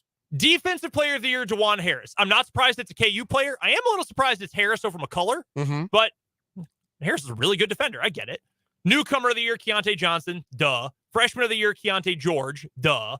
Sixth man, Serge Bari Rice from Texas. You could probably make an argument for Sills, but like you said earlier, Rice never really had that clunker during the year. Yeah, Rice was a little more consistent on a night in, night out basis with what he was giving Texas than Sills. Sills had a couple of games. He had one where he didn't score. I forget which game that was, where he didn't score at all. Yeah. I just think there was a little bit more consistency for Serge Bari Rice, and that's why he got it. Also, he's basically coaching that team. So there's that too. him and Marcus Carr are coaching the Texas Longhorns. So added bonus. I'm going to give Rodney Terry a piece of advice. If you get a job offer from somewhere else that is going to offer you long-term years, take it. Yes. Because I don't know that this is going to keep up when their 14 seniors all graduate. so many old guys on that team. Like if Ole Miss came calling, their expectations are really low. And they're like, yeah, we'll give you 5 years. Leave immediately. Do not say goodbye. Do not put in 2 weeks. Right. Get out. You're going to want that. Most improved, I think, is probably the most debatable spot on this list. It went to KJ Adams. KJ Adams was nothing last year. He averaged like 5 minutes a game, if not less. He did have a big moment in the championship game, but he scored 1 point per game, essentially. Did not do a whole lot. This year, he's been a full-time starter every single game for KU and has played well for the majority of the year. I get it, but I also understand why some K-State fans would say, yo, look at what Marquise Noel was last year. Good, but wildly erratic. To now first team all league. I can understand that argument for sure. Yeah. I'm receptive to that argument too. But I do think like most improved player is an award made for guys of KJ Adams' stature and not guys who are first team all league stature. I agree with that. If you look at the NBA, like generally your most improved player isn't the guy who pops up on the first team of all NBA. So it's an award that I think is meant for guys who went from essential non-contributors to like real important pieces. And that's what KJ Adams did. By the way, Jerome Tang, coach of the year. Duh. Your first team, Adam Flagler, Jalen Wilson, Keontae Johnson, Marquise Noel, Marcus Carr. That's perfect. That's spot on. I would have had Mike Miles Jr. over Marcus Carr if Miles had been healthy for the whole season. He wasn't. So I got no problem with that for that 5 at all. KU actually ended up with one player on all of the teams, first, second, and third. Second team was Keontae George, Gabe Kalsher, Grady Dick, Damian Baugh, Mike Miles. Dick is an interesting choice because I almost said it again. You almost did. Not going to let that happen again. He is the most impactful player KU has because when he is on and scoring, KU is the best team in the country. Yeah. When he gets shut down, you lose by 16 to Texas. Yeah. We didn't really dive into that KU game because there wasn't a whole lot to say about it. But like they weren't going to win that game. We could say everything we want about the intangible part of it, but DeJuan Harris didn't play well and Grady Dick was a ghost. And KU doesn't beat anybody of any substance if those two things are the case. And I certainly think that when Dick is really, really effective, when they're getting him shots, running him off of screens, and he's knocking down threes, that really does raise KU's ceiling. Absolutely. No K-Staters on the all Big 12 third team. Kevin McCullough from KU was. I think that's certainly deserved. A couple guys got honorable mentions. You just have to be nominated for that. All defensive team. Gabe Kalsher, Jawan Harris, Kevin McCullough, Marquise Noel, Musa Cisse. About a 5'8" guard making all defense. That's pretty impressive. I mean, when you lead the league in steals, that's pretty good. Yeah, that's a big part of it. But the stuff that doesn't show up in the stat sheet, the fact that there were times this year when Noel would get switched on to somebody else's 5, and they still couldn't get the ball into that 5 because Noel just worked so dang hard on that end of the floor. The play that sticks out to me was the first Sunflower Showdown. Remember, overtime? Yeah. Zach Clemens' entry pass before he even got the ball up to shoulder height. Noel was in there poking it away. Yeah. And that was really the last kind of dagger play of the game in what was a tight win for K-State. No, yeah. That's awesome for him. Yeah, I was really glad to see him get that all-defense nomination. It didn't occur to me that, I mean, I figured he had a chance because of the steals, but I was really glad to see that he got that nod. Grady Dick was both all newcomer and all freshman. Meanwhile, Keontae Johnson, unanimous pick for all newcomer team. Not a surprise. I don't love newcomer of the year, especially in the transfer portal era. Okay. Like, I just don't love that award. I feel like there's a little too much overlap. Yeah. Because, I mean, so many of these good Keontae George, all Big 12 newcomer team. He was second team all league. Keontae Johnson was first team all league. Like, it's, man, and it's two freshmen made all newcomer. Like, one or the other. Yeah, why can they just leave them on the all freshman team? Yeah, no, it seems redundant at this point. Yeah. I would definitely agree with that. That's the best all conference team I've ever seen. By the way, I can't believe I'm going to defend Missouri, but I teased this a little bit earlier. The fact that Dennis Gates did not get voted SEC Coach of the Year, I don't know who he pissed off, but it was somebody. Because that is ridiculous. That is wild. Like, I think you could justify the Jerry Stackhouse vote, but no, Dennis Gates, what he did turning around that program essentially in 1 year, yeah, that he should have, he would have been my pick. I feel absolutely filthy for making that argument right now. We've got to get to a national and local news break. Headlines will lead off the 5 o'clock hour, and we'll get to so much more coming up with 1 hour left on 580 Sports Talk. Done.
580 Sports Talk on this Monday, March 6th. Thank you so much for swinging by this afternoon and being a part of 580 Sports Talk with myself, Brendan Dworzynski, and with Dan Lucero. If you want to chime in about anything we've talked about on the show today or continue to talk about over this next hour, hit us up on our text line. 785-272-9429 is the text line number. And, of course, the comment section is open on YouTube as well. Sports on 580 WIBW is the name of our channel. Go subscribe. Check out all our videos if you haven't already. Best way to stay in touch with all the video content we're putting out there every single week. We're going to have a lot of fun content coming out over the next week. This is one of the best weeks of the entire year. Sports, period. Not just basketball, sports, period. We've got state basketball, 3 games on Wednesday, 2 games on Thursday. We will hopefully have at least a couple of games on Friday, maybe some championship games Saturday as well. The Big 12 tournament is going on this week. Dan is going to be there for the quarterfinal round on Thursday. Yes, at least the quarterfinal round. Yes, that's going to be awesome. It's such a fun event. I know it's a little different, and I know some people are like, wow, that's so cool. And some people say, wow, you media people are so pampered. But we used to, when we would go to the Big 12 tournament, we'd get floor seats. Uh-huh. Well, now that the Big 12 is all, we're an entertainment venue, not just a sporting event, the media has been kicked upstairs. Yeah, they got us in the hockey press box now, which is a drag. You got to watch from the moon now. But you will get a chance to try all the Big 12 eats. Yes, I am going to endeavor to try as many as I can, with the caveat that, like, it's probably going to be $17 to have a Wabash Cannon dog. So, oh, absolutely. I know you joked about it earlier. Do you think you can expense it? Hey, the worst thing they can tell me is no, right? That's right. Is that one of those ask for forgiveness, not permission kind of situations? It could be. I hope the boss man's not listening right now. No scheming here. Absolutely none. So we're going to have tons of coverage for you. Recaps and games, obviously, all day throughout state here on 580 WIBW. We'll do some video content from some of the sites as well as best as we can. Dan's going to have a ton of coverage for you over at 580WIBW.com and on Twitter at SportsOn580 from the Big 12 tournament, plus some games that he's doing as well. Fulton's going to be out doing some games down in Wichita. We've got so much coming your way, and we would love for you to interact with it and check it out. Again, that is across all of the different ways you can interact with us here on 580 WIBW, on our website, on YouTube, and you can even listen through the website, intermingling different forms of media all throughout the course of the next week. Coming up in this hour, we'll get to a little state basketball coming up in a little bit. Fun weekend for some city teams. 6 county teams making it to the state basketball tournaments this year. That's pretty darn cool. We'll also get to some picks and some notable games coming up tonight across the college basketball world. A couple NCAA tournament tickets are going to get punched really quickly because we've got 580 Sports Talk headlines to get to. So you know how they've started doing the advance the bracket thing when teams win tournament games, NCAA tournament games? Yeah. That's cool. I like that they do that. It's a cool thing. They get to celebrate. It's unique. Put the sticker on. Yeah. They get to sell, sometimes guys who had a low-key big game or team leaders or whatever. It's cool. It's a real cool site. Now, I think they might have done this last year too. They also punch the ticket when teams win their conference tournaments. They've got it looks like those big novelty checks that golfers win or that are donated to charity or whatever. And it just says, so-and-so NCAA tournament ticket punched. And then they put a big circular sticker on it that looks like a hole punch on the side of it. It's a little much. I was going to say yay or nay on that. I think I'm a nay on that. I think so too. I think it's a little too far. Yeah. It's like on The Simpsons when Smooth Jimmy Apollo has his lock of the week and he pulls out like a big lock. Yeah. And then the guy in the other competing station has the shoe in of the week and it's a giant shoe. Like you're doing too much at that point. If you got like a giant football cleat. And I think the ticket being punched is a little much. Yeah, a little over the top. Anyway, we've got 580 Sports Talk headlines to get to. Although if like they like really punched it, like put their fists through it and it like crumbled. I want it to be like I don't remember the name of the game on The Price is Right. I think it's just called Punch Through or Punch or something, where they punch through the circle. You have to guess the price of graham crackers and laundry detergent or whatever. You get 5 punches at the wall and you get whatever you pull out. Like, oh, you got a 20. Oh, it's car keys. Like, I want that kind of thing. I want a literal punch and you pull out your team name. Yeah. That would be fun. Or you pull out your NCAA opponent.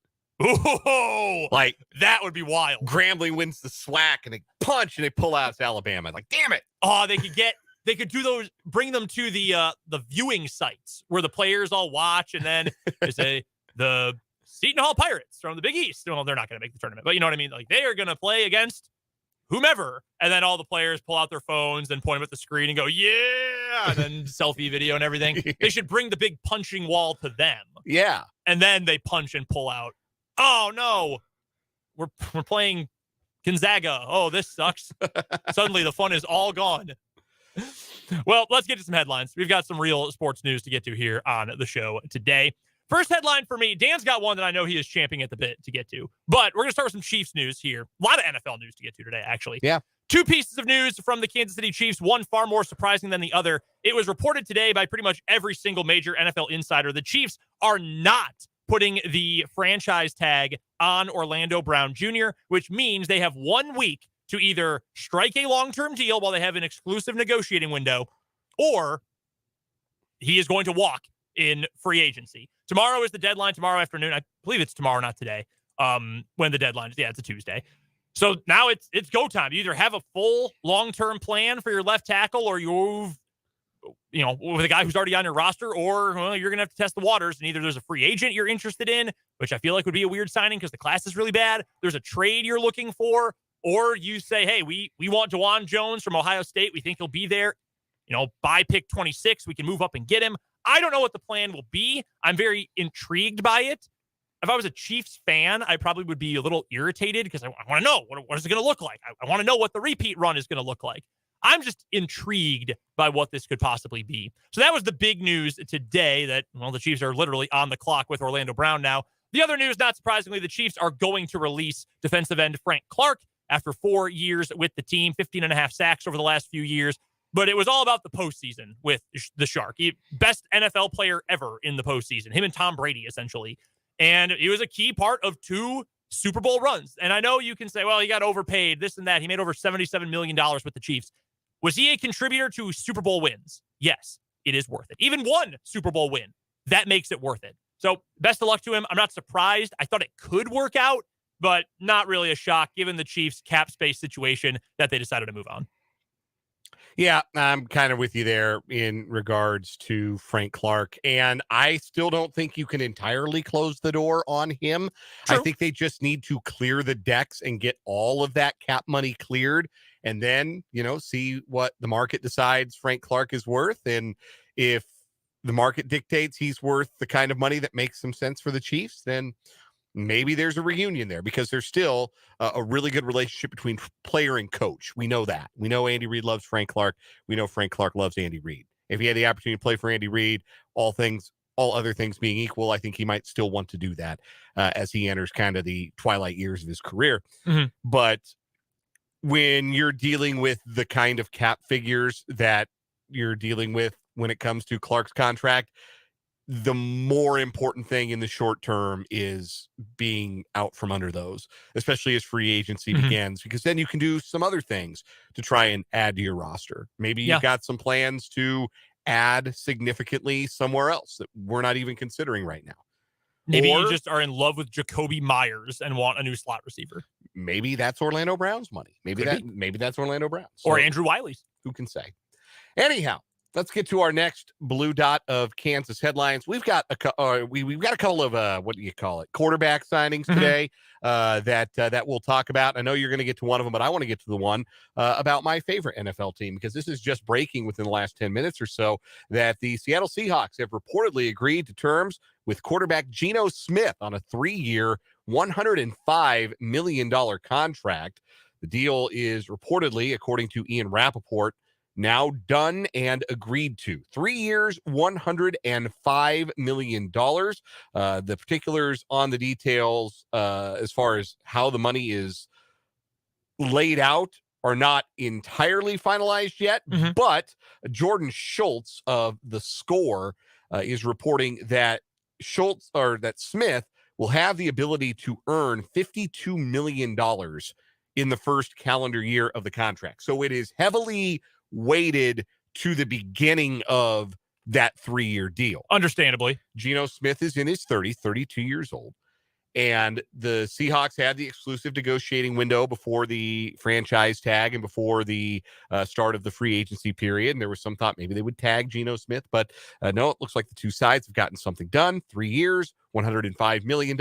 And the flexibility, it would appear, in the final 2 years if the Seahawks find their quarterback of the future in this year or next year's draft, to be able to make a seamless transition. Geno Smith was really good last year, made the Pro Bowl. He was comeback player of the year. Finally got a chance to show what he could do with talent around him in a stable system, which he's never had even close to before, on a stable team with good coaching, and was terrific. And I have no reason to believe he can't continue to be terrific over the life of his contract while potentially mentoring the next great Seahawks quarterback. It's a win-win for everybody. I'm very happy as a Seahawks fan. And the nice thing, too, because he's 32 years old, he's not going to be around forever. This isn't signing Burrow or Herbert to the massive deals they're going to get this offseason. But this, both gives you stability for the near-term future, and also, especially if the deal is mega front-loaded, which it sounds like it is, if it goes south on Geno within the next 2 years, you can move on pretty easily. Yeah. Which is a pretty nice spot to be in. I am all in, by the way, on the idea that the Seahawks should take Anthony Richardson if they can. I think most people believe that the best scenario for Anthony Richardson is a chance to learn from a veteran in his first year instead of being anointed a franchise savior right out of the gate. But the way he tested at the combine suggests to me that somebody is going to see franchise savior in Anthony Richardson right out of the gate and take him higher than the Seahawks can afford to trade up to, like maybe number one. Yeah, it's a positive situation that they're in right now. I mean, worst case scenario, you're a playoff team. That's pretty good with a bunch of young developing talent. Pretty good spot to be in. Other quarterback news from today as we continue our 580 Sports Talk headlines. Derek Carr has a new home. The former Raiders quarterback has agreed to a 4-year contract with a no-trade clause with the New Orleans Saints. That was rumored. I think that was the strongest rumor over the last couple of weeks, that the Saints were the predominant favorite to get him. There was one piece of information either late last week or over the weekend that, hey, the Jets are making a push. The Jets really want him. And Carr ends up in New Orleans. He's getting paid. The deal, according to ESPN, could be worth as much as $150 million, with as many as $100 million in guaranteed. Carr will receive $60 million fully guaranteed at signing, and once year 3 of the deal begins, he will get another $10 million guaranteed as well. That's pretty nice. Derek Carr and Dennis Allen are a match made in heaven. He was Carr's first NFL head coach, which I had forgotten. Yep. Dennis Allen's ill-fated and short tenure as the coach of the then Oakland Raiders. That's where Carr's career began, obviously. Yep. So, yeah, there was some interest and maybe some fondness on both sides. I don't think Dennis Allen's a great coach, but I don't think you get 2 chances if you aren't pretty well regarded. Yeah. And a lot of comfort between both sides. Nobody has anything bad to say about Derek Carr as a human being. And like the next big bad thing I hear about Derek Carr, the person, will be probably the first. Yeah, everybody who's ever played for the Raiders during his tenure there loves him. Khalil Mack and him were like best friends. He's super tight with all his guys. The Saints were 7-10 last year. Now they have the best, as of right this second, the best quarterback situation in the NFC South, which is not saying a lot, but it does give the Saints, who have operated as a franchise that clearly doesn't want to be seen as not competitive. Like they have the desire to be competitive year in and year out. At least give them that. They right now you'd have to say are the leaders in the clubhouse in that division. Even if I don't think they're real well coached, they're getting older on defense. Yeah, they are. But they do also have, again, the best quarterback situation in the division right now as it stands. Congrats to them on their 9-8 season and their 4 seed and losing to the Vikings in the first round. Like that's all right. That's better than this year going 7-10. That's something. They got a real quarterback this year. By the way, this is from Adam Schefter and the Elias Sports Bureau. As of right now, every single team in the NFC South will have a different starting quarterback next year. Yeah. Every single one of them. That has only happened once in NFL history. It was the 1973 AFC West. The Chiefs, Chargers, Broncos, and Raiders all changed quarterbacks that year. Only happened once ever before. And it took another, what would that be, 50 years for it to happen again. That's pretty insane. Texter on the text line points out from the 785 that this move benefits Carr because it gets him into a division with lousy QBs. For sure. Presumably, yeah, he looked better by association. Yeah. I mean, it's tough to be, his whole career, who's he been compared to? Well, he broke in when Peyton Manning was breaking in. And then, Alex Smith was playing really good football. Obviously, Mahomes, Justin Herbert in Los Angeles. So there's never been that feeling that he's the best guy in his own division. Never been that feeling like we have the guy who gives us an edge over the rest of our divisional competition. Like the Raiders have never really had the cause to feel that way. Yeah, he's the tallest tree in a shrubbery garden right now. He is. And I can't help but kind of like, he is the kind of guy you kind of want good things for. Yeah, I got no ill will against Derek Carr. No, it's very hard to hate Derek Carr, but I don't know that this is a significant needle mover for the Saints as Carr enters his 30s. I don't. I am interested to see what Chris Olave can do with a better quarterback. He was awesome as a rookie with bad quarterback play. Yeah, he was. And, I mean, Carr's got faults and plenty of them, but I'm excited to see what Chris Olave can do in his second year. And I guess Michael Thomas was also pretty excited about it today. That was reported, and he put it on his social media. Derek Carr can probably throw a mean slant. So Slant Boy is going to be fired up. Next headline for me here on our 580 Sports Talk headlines. This is a massive story from the NBA as one of the best players in the league on one of the best teams in the league is currently away from his team and is now under investigation by police in Colorado. They have said today they are investigating Memphis Grizzlies star Ja Morant's actions after he posted an Instagram live video in which he displayed what appeared to be a gun while at a nightclub. I love this sentence from Ramona Shelburne and Liz Merrill's story in ESPN.com so much. The Glendale Police Department confirmed the incident took place at a bar in Glendale, a small enclave surrounded by Denver, known for its strip clubs and shopping centers. Is that accurate? Yes. Also, not going to be something that the Glendale Department of Tourism would ever want to have had made public. Yes, a source told ESPN it happened at Shotgun Willie's, which billed itself as a gentleman's club. ESPN contacted Shotgun Willie's on Monday, and a person answering the phone repeatedly hung up on a reporter. That is the most prominent of the gentlemen's clubs of the greater Denver metro area. Okay. That is, that's the one like you've heard of when you're 8. Is that where Centerfolds is, Glendale? Might be in Glenwood, not Glenwood Springs. That might be Inglewood. Okay. Like, it's all divided very oddly, but your general area. Yeah. That might be Glendale, actually. Different. Makes sense. Yeah, not that shopping center. Anyhow. So it was Saturday night. It was Saturday night. Friday night. Friday night. Yeah, Friday. The Denver Nuggets defeated the Memphis Grizzlies. And after the game, Ja Morant went on his IG Live and looked to be dancing and holding up what appeared to be was a gun.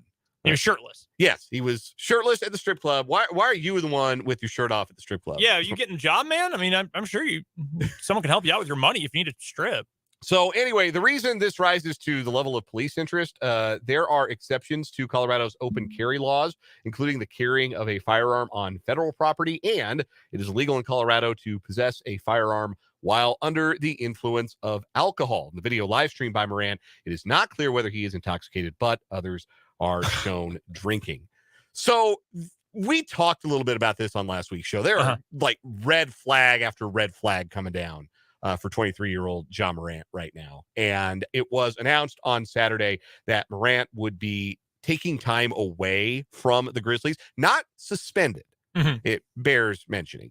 He is away from the team at present. The Grizzlies have not given a definitive timeline for his return. Grizzlies went to Los Angeles last night, lost to the Clippers. Right now, they hold the number 2 seed in the Western Conference, but that is tenuous. They are only up 1 game on Sacramento. They're 6.5 games behind Denver. Denver's going to be the 1 seed in the West. But Memphis's hold on that number 2 seed is growing again more tenuous. And they collapsed last night, I believe it was, too. Was it last night or 2 nights ago when they played the Clippers? It was last night. Last night. Yeah, they had a pretty big lead. Clippers won a huge second-half run and won their first game with Russell Westbrook as a member of their team. They had been 0-5 in the Russell Westbrook era. Anyway, bad story, but I think Ja Morant pushing pause on things right now and getting some help and talking to some people who might have his best interest in mind are in Ja Morant's best interest more so than trying to get the number 2 seed in the Western Conference. Yes. If he didn't play again the rest of this season, that wouldn't honestly surprise me. Yeah. Because again, it's not being termed a suspension. If they'd said, oh, we're going to suspend him indefinitely, that's one thing. Yeah. They're telling him, dude, you need to not be here right now. Mm-hmm. You need to be getting some help. You need to be getting straightened out because you're making some really, really poor decisions and the kind of poor decisions that end with potentially devastating consequences. So again, by a lot of accounts, Ja Morant is a pretty likable kid. He's certainly somebody that brands and the NBA itself have felt comfortable marketing. He just signed a huge deal with Powerade. Yes, Powerade, Nike. Nike is standing by him through all of this. So I hope for good things because the alternative, again, the kinds of games he's playing they go beyond the whole play stupid games, win stupid prizes saying. Like there could be like fatal consequences for the kind of stuff he's doing. And so you just hope from a human perspective that he gets right. And whether or not he returns to the court for the Grizzlies this season is kind of immaterial. I mean, when you're out flashing guns, when you're threatening people, when you're showing up at conspicuous places, threatening people's livelihoods and lives, you've got to take a step back, I think. And Ja Morant doesn't have to do this. Like, Ja Morant does not have to, and I want to be careful here because I don't want to put anyone down or anyone's life situation down. But, some people feel like there is no way out and that you have to turn to crime or you have to turn to a harder life because that's the only way to get out. That's the only way to get money, whatever. Like this is the persona that this is the part you have to play. Ja Morant does not have to play this part. He is an NBA superstar. With millions and millions of dollars. And soon, not all that long from now, he's going to have even more money. Yeah. Next time he gets a big contract. I love Ja Morant's game. I've loved watching him since he was at Murray State. He is as fun a player as there is to watch in the NBA. He's crazy athletic and he can dunk from anywhere on the court, it feels like, and he's really a joy to watch at his best. And I hope that we get to watch him play for a very long time to come. But this level of intervention, I think, was sorely needed. Definitely a tough situation. Last headline for me. Let's get to the final regular season AP college basketball top 25 of the year. Houston remains number 1 after their buzzer beater win over Memphis on Saturday. UCLA vaulted from 4 to 2. They are playing extremely good basketball right now. They're going to be in the hunt for that final 1 seed. I think it'll come down to either UCLA or Purdue to get that number 1 seed. Alabama fell from 2 to 4 after they lost by 6 on the road to Texas A&M this weekend. Might have noticed I skipped number 3. That's the Kansas Jayhawks. They went 1-1 this past week, but they did not move at all in the rankings. They are right there smack dab at number 3. Purdue rounds out the top 5. The rest of the top 10, Marquette, Texas, Arizona, Gonzaga, and Baylor. Baylor sliding 3 spots this week. K-State down 1 spot after its loss to West Virginia. The Cats are now 12th in the nation. Biggest faller of the week, Tennessee. They lost to a really disappointing Auburn team. They are down to 17th in the country. Biggest riser after that win over Alabama, Texas A&M. They are now into the top 20. They jumped from 24 up to 18. Other Big 12 teams in the poll, already mentioned Texas and Baylor at 7 and 10 respectively. TCU is 22nd in the poll this week, and that does it for the Big 12 teams in the top 25. And Iowa State is receiving votes. I cannot explain why. West Virginia also receiving votes. I mean, at least that sort of kind of makes sense, I guess. 18 and 13 team getting votes. That tells you all you need to know about the Big 12. Insane. And certainly people looking at the metrics, the advanced numbers. Absolutely. Any other headlines for you today? Yeah, let's go one more on our 5A Sports Talk headlines. The Kansas City Royals, they're a wagon in the Cactus League. Winners again this afternoon, defeating the Arizona Diamondbacks 10-1. Wow. Home runs from Edward Olivares and Michael Massey in the contest, but the real good stuff was on the mound. How about 3 shutout innings for Brady Singer? Worked around a pair of hits. Didn't walk a man, struck out 5 afterwards, told the media his changeup has never felt better. If Brady Singer is wiping out left-hand hitters with an improved changeup, we already know righties have trouble with him. That's the final step. That's the fully actualized Brady Singer that we could potentially see on the mound for the Royals in 2023. Daniel Lynch, 3 innings of work, an unearned run allowed, 1 hit, 2 walks, 4 strikeouts in 3 frames. Scoreless inning of relief for Chris Bubich, worked around a pair of hits, struck out a man. Scoreless inning of relief for Scott Barlow, worked around a hit, struck out 2. And our guy Richard Lovelady, a clean 9th in the win for the Royals, who moved to 10-2 in Cactus League play. Is this the last outing for Singer before the World Baseball Classic? Yeah, World Baseball Classic starts tomorrow. So all those World Baseball Classic guys are going to join their teams. And I don't know, Team USA, I don't think plays tomorrow. I think you get, I have to look at the schedule, but I think you get the Group A, the Asia group, I think is what starts tomorrow. I am pulling up the schedule as we speak. We've got Cuba and the Netherlands at 10 p.m. tomorrow night. Yeah. Let's friggin' go. Wednesday, you get Panama versus Taipei. Chinese Taipei. Yes. Yeah. I want to. Taiwan, but international sporting competition. They are known as Chinese Taipei. Australia at Korea. That's a 9 p.m. game on Wednesday. And then game 2 between Panama and the Netherlands. Some late nights and some early mornings. Are you going to watch? Absolutely. I actually got a friend of mine calling some of these games on the international feed. Very cool. Out in, I think he's out in Taiwan. Wow. Very cool. Or Japan. He's out in that region calling games. Tyler Mon with Ryan Roland Smith on the call of the, I think that's Group A, but don't quote me on that. Ryan Roland Smith, who I believe does studio work and occasional play-by or color commentary for the Mariners. Yes, if I'm remembering the right former player. Mariner. Yeah. Aussie, too. Yes.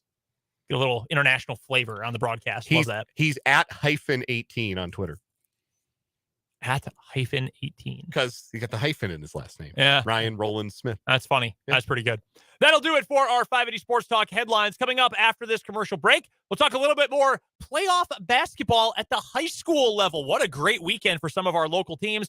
Plus, I complain about this every year, at least the last few years. But it is so stupid, it deserves to be brought up again. I'll explain what that is next on 580 Sports Talk.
.535 on 580 Sports Talk. It's Brendan and Dan here with you up until 6 o'clock. The 580 Preps High School Basketball Coaches Club is coming up tonight right at 6. A state tournament edition of the show with 6 county and city coaches joining me coming up this evening. Before we get to state basketball, I have to bring this up because I'm obsessed and it's stupid. The Big 12 announced its all women's conference teams today. Yeah. And at first glance, there's 3 players from the Sunflower State on there. Tiana Jackson from KU. She was a unanimous pick. Unanimous all defense as well. The Yeah. only player to be unanimous first team and unanimous all defense. Yeah, she had a tremendous season. You also have Zakiya Franklin from KU and Gabby Gregory. Great transfer acquisition by the K-State women. Yeah. And you would think, dang, that's 2, both the men and women, that 60% of the all-league first team is from Kansas schools. That's incredible. Until you find out it's not even 30%. The women's all Big 12 first team this year has 11 names. What? Dan, I don't know about you. I've never seen a basketball game with 11 players on the floor at the same time before. On the same team? On the same team. But the ridiculous part of this, They got enough for a quarterback, a full offensive line, 3 wides, a tight end. they're going to run 11 personnel out here. The ridiculous thing, though, they only have a second team. The men have first, second, third team. The women only have an 11-player first team and a 5-player second team. How?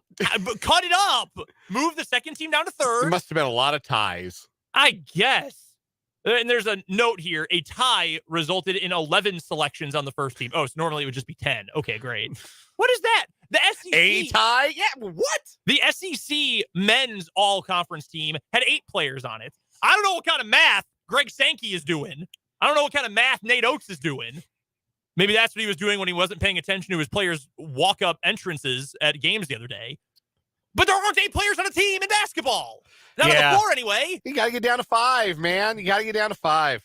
It's hard. Somebody's going to be unhappy, but you got to get it to 5. Otherwise, I don't think it means as much if you're one of 11. No, that's ridiculous. Like, Rory Harmon from Texas, bummer for you. Second team, still a great season. Yeah. It's ridiculous. It just irritates me. I got one more piece of college basketball news that is just breaking from Texas Tech University. They have named Corey Williams interim head coach for the Big 12 Men's Basketball Championship this week in Kansas City. So not a huge surprise that Mark Adams will not be with the team this weekend, but Texas Tech making that official just within the hour. We didn't get to that in headlines, but Mark Adams, there are a lot of stories out there about Mark Adams' personal life. I don't know if you've seen these rumors. They're fairly open secrets as much as I can tell. And I'm not really interested in taking gossip and spreading it as fact. But if you look hard enough, and you don't have to look all that hard, and you're on Twitter, you can go find these rumors about his dead brother's wife and him getting married and other things. Salacious, to say the least. He allegedly was reprimanding or trying to, coach tough love with a player and invoked a Bible verse in which it mentions slaves obeying the teachings of their masters, etc. I'm not going to sit here and say this was an inherently racist thing for him to say. I'm not going to do that because I don't know his intent. I don't know Mark Adams, the guy. But I will say, do you know how to read the room, man? Like, why would you think on a team that is entirely, if not almost entirely, black men, you would bring up that reference? Like, did you not see what happened to Greg McDermott last year at Creighton when he had to leave the team for what I thought was an even more bland quote than this one? Like, get a grip. Also, as we mentioned earlier, he allegedly spit on a player and then blamed it on being phlegmy. Like, get this man out of the paint. I don't want to see any more Mark Adams. That's the one that's wild to me. Like, I could see where potentially a well-intentioned way to, or not poorly intentioned at any rate, reference to scripture could have been handled poorly or misspoken or misinterpreted. And I'm willing to give a certain level of benefit of the doubt on that because there are lots of coaches who embrace their faith and embrace scripture and probably reference scripture quite often. We know Jerome Tang is one who does that and whose faith is very present in his life and in his coaching. So there's a amount of grace that I think we can extend to that maybe, just maybe, there was a misunderstanding or a misinterpretation or a misspeaking there. But man, if you're talking about spitting on a player, and then I would fight him. I would have punched him right in the face. Yes. And kick me off the team. I don't care. You don't spit on me. Yes. Like that, you don't spit on another man. Like no, that's one of those where you spit on a man. You got the right to put your hands on that person who spits on you. Yes, that is one of the few times where it is always acceptable. You spit on me, it is not going to end well for you. Especially if your rejoinder is, well, I can spit on you whenever I want, which. But got to hear both sides. Got to hear both sides. Mark Adams doesn't remember saying that. I'm sure he doesn't. I misremember. Get the hell out of here. That's terrible. I did want to get to some positive news though on the state basketball side. Yes, there's so much. Yes, tons. It was an awesome weekend of basketball. Friday and Saturday nights, sub-state championships around our area and around the state. We had a couple of championship games on our airwaves on Friday. You heard what was an awesome girls game between Shawnee Heights and Highland Park at the pressure cooker. That was a great game. Highland Park going to state in Class 5A for the first time in 11 years. We joined Dan's game in progress, the memorable Washburn Rural versus Derby boys game.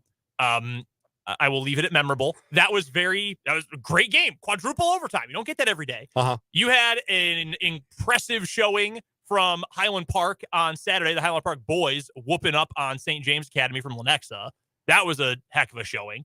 The Washburn Rural girls, they are headed to state for the second year in a row. They'll defend their state title. Tough win over Topeka High. I think the beating a team 3 times is, the hardest thing you can do. That's probably overplayed, but those two teams have had some incredible battles in recent years. They have. Like the last 4 years when Topeka High's had the Kiki Smith era at Topeka High, when they've been so good. One of the best programs, one of the best teams in the state.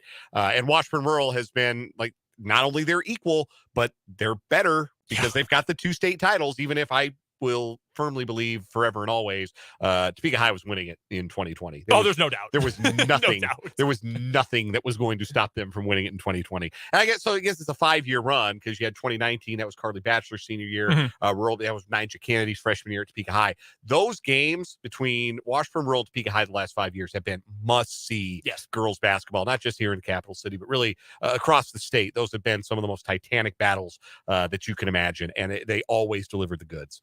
Yep. So shout out to the rural girls. They're advancing on, and shout out to the Topeka High girls to get their first-year head coach to a sub-state final, too. That's awesome for head coach Brittany Redmond.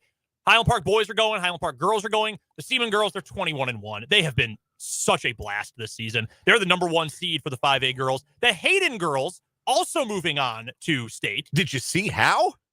About Avery Gruner, buzzer beater at OT. Yeah. The bank was open in Fort Scott on a Saturday night. That's a tough team.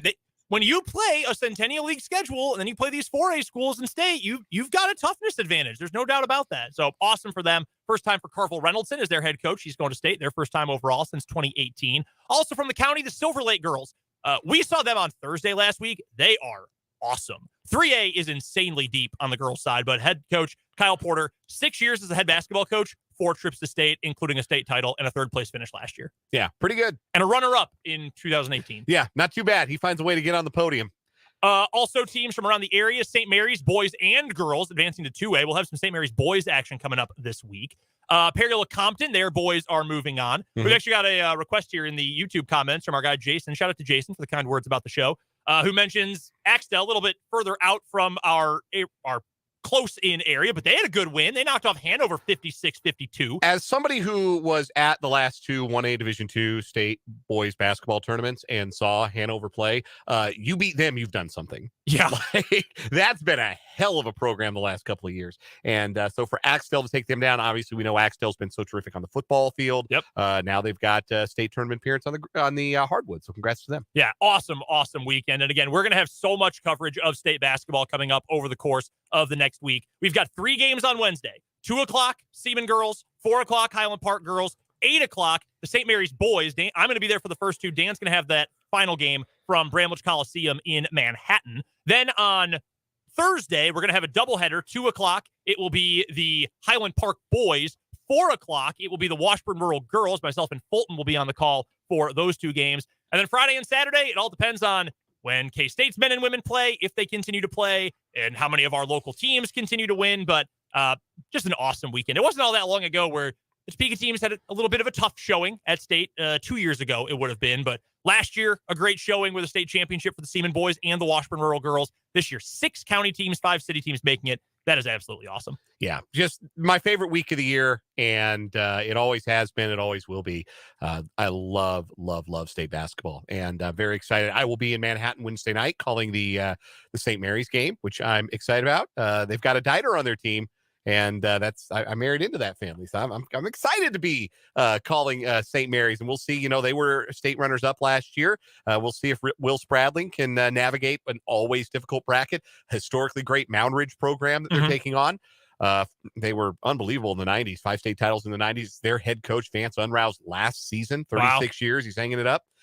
So a lot of great storylines for that game, and look forward to being in Manhattan on Wednesday night to get things started. That's going to be so much fun. So be listening in all week long right here on the Sports Voice of Kansas, 580 WIBW. We've got to get to a quick commercial break. We'll come back, get some picks for some big college basketball games tonight after this on 580 Sports Talk.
Finishing up this Monday edition of 580 Sports Talk with some quick college hoops picks for tonight. We're going to crown a couple of conference tournament champions tonight, Dan. Yeah, we are. Let's go to the, is this the SoCon or the Big South? I never remember which is which. Furman is playing tonight. That's SoCon, I believe. That is Furman in Chattanooga, yeah. That's right. My buddy SoCon John on Twitter tweeting all about it today. Furman taking on Chattanooga. If you remember last year, these two teams played an all-time mid-major conference championship game. I remember it well. Incredible. Furman favored by 4.5. Do the Paladins get it done over the Mocs? I think this is Furman's time. It has been a very, very long time since Furman has been to the NCAA tournament. I want to find exactly 1980. Last time the Paladins have been to the tournament. But I got the Paladins FU all the time. I think they're going to cover. and I think they're going to win. Yeah, I think so too. I think there's a lot of fire burning after last year's crazy, crazy game. The other one from the Sun Belt, South Alabama versus the Ragin' Cajuns of Louisiana, formerly Louisiana Lafayette. Ragin' Cajuns favored by 1.5. I'll take the South Alabama Jaguars. They've already knocked off the number 1 seed in this tournament. I think they keep the momentum rolling. That's as good a reason as any. I'm going to be honest with you. I have not caught a whole lot of Sun Belt basketball this year. That's a blind spot for me.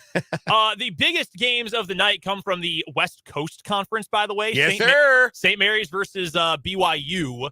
I think St. Mary's gets that one done. BYU's been scrappy. They're always scrappy. They're no fun to play against, but St. Mary's favored by 6.5. I'll take the Gales in that one. Me too. Give me Aiden Mahaney on TV every single day. I love that dude. That dude is a blast to watch.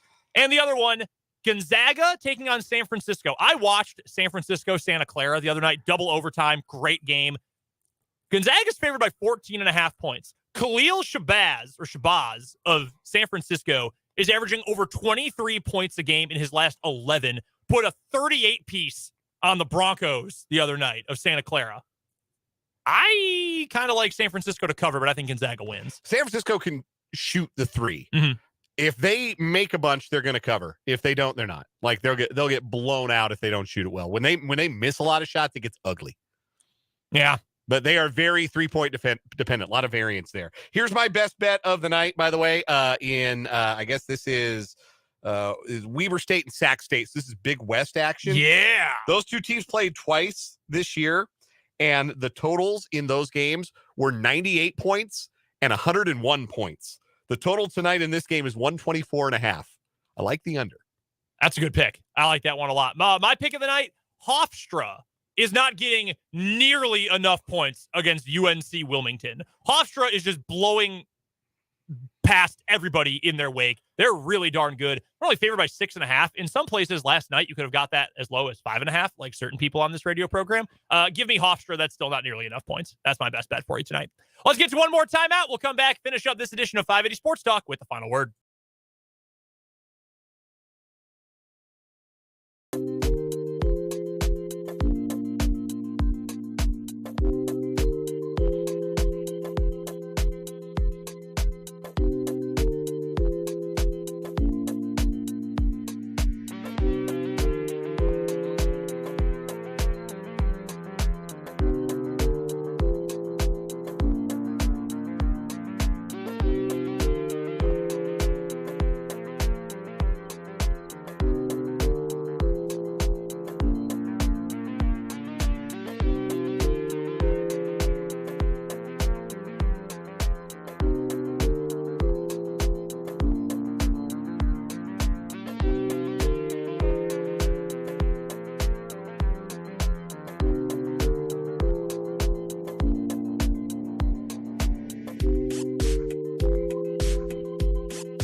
Fun day on 580 Sports Talk. If you missed any of the show, head to our website, 580wibw.com. Click on the podcast tab or hover over the podcast tab. Then click on 580 Sports Talk. It's where you'll find the hour-by-hour breakdown of the show. You can also go and watch back if you want to watch the live stream over on YouTube. Dan, what's your final word? If this is the end of the Frank Clark era for the Kansas City Chiefs, not always the easiest human being to root for. He's made some well-publicized off-the-field mistakes, does not always say or do the right things. But on the field, huge part of both Lombardi trophies for the Chiefs. Had the critical fourth down sack that all but sealed Super Bowl 54, and then was instrumental in the playoff run to the championship just this past season. Frank Clark leaves, maybe not a Ring of Honor level chief, but an impactful chief and somebody who they would not have two Lombardis without. Yeah, and for that reason alone, I hope Chiefs fans have a positive on-field memory of him because again, I said it earlier. Did he help you win a Lombardi? Yes. Did he help you win two? Yes. Good enough for me. The deal was worth it. That's what they got him to do, and that's what he did. My final word also has to do with the Chiefs, and it's about not tagging Orlando Brown, not giving him the franchise tag. At this point, I think Brett Veach has earned the benefit of the doubt. He's got a plan. He's showed us before, he is interested in making sure that offensive line is as stout and as strong as it can possibly be. I think the smart move is to bring in Orlando Brown long-term. I don't know if they'll get something done with him in the next week, but I'm at a point, as much as I wish I had more control and knowledge of the situation, I will just let Brett Veach, and I trust that he's going to get something figured out here. That'll do it for 580 Sports Talk today. We've got a jam-packed show tomorrow. It is our final full show of the week. We'll have our usual conversation with Michael Swain. Rick Peterson will join us for a state preview. CJ Moore will also stop by for an early Big 12 breakdown. That's tomorrow from 3 to 6. For Dan Lucero, I'm Brendan Dworzinski. Coming up at the top of the hour, the 580 Preps State Tournament High School Coaches Club.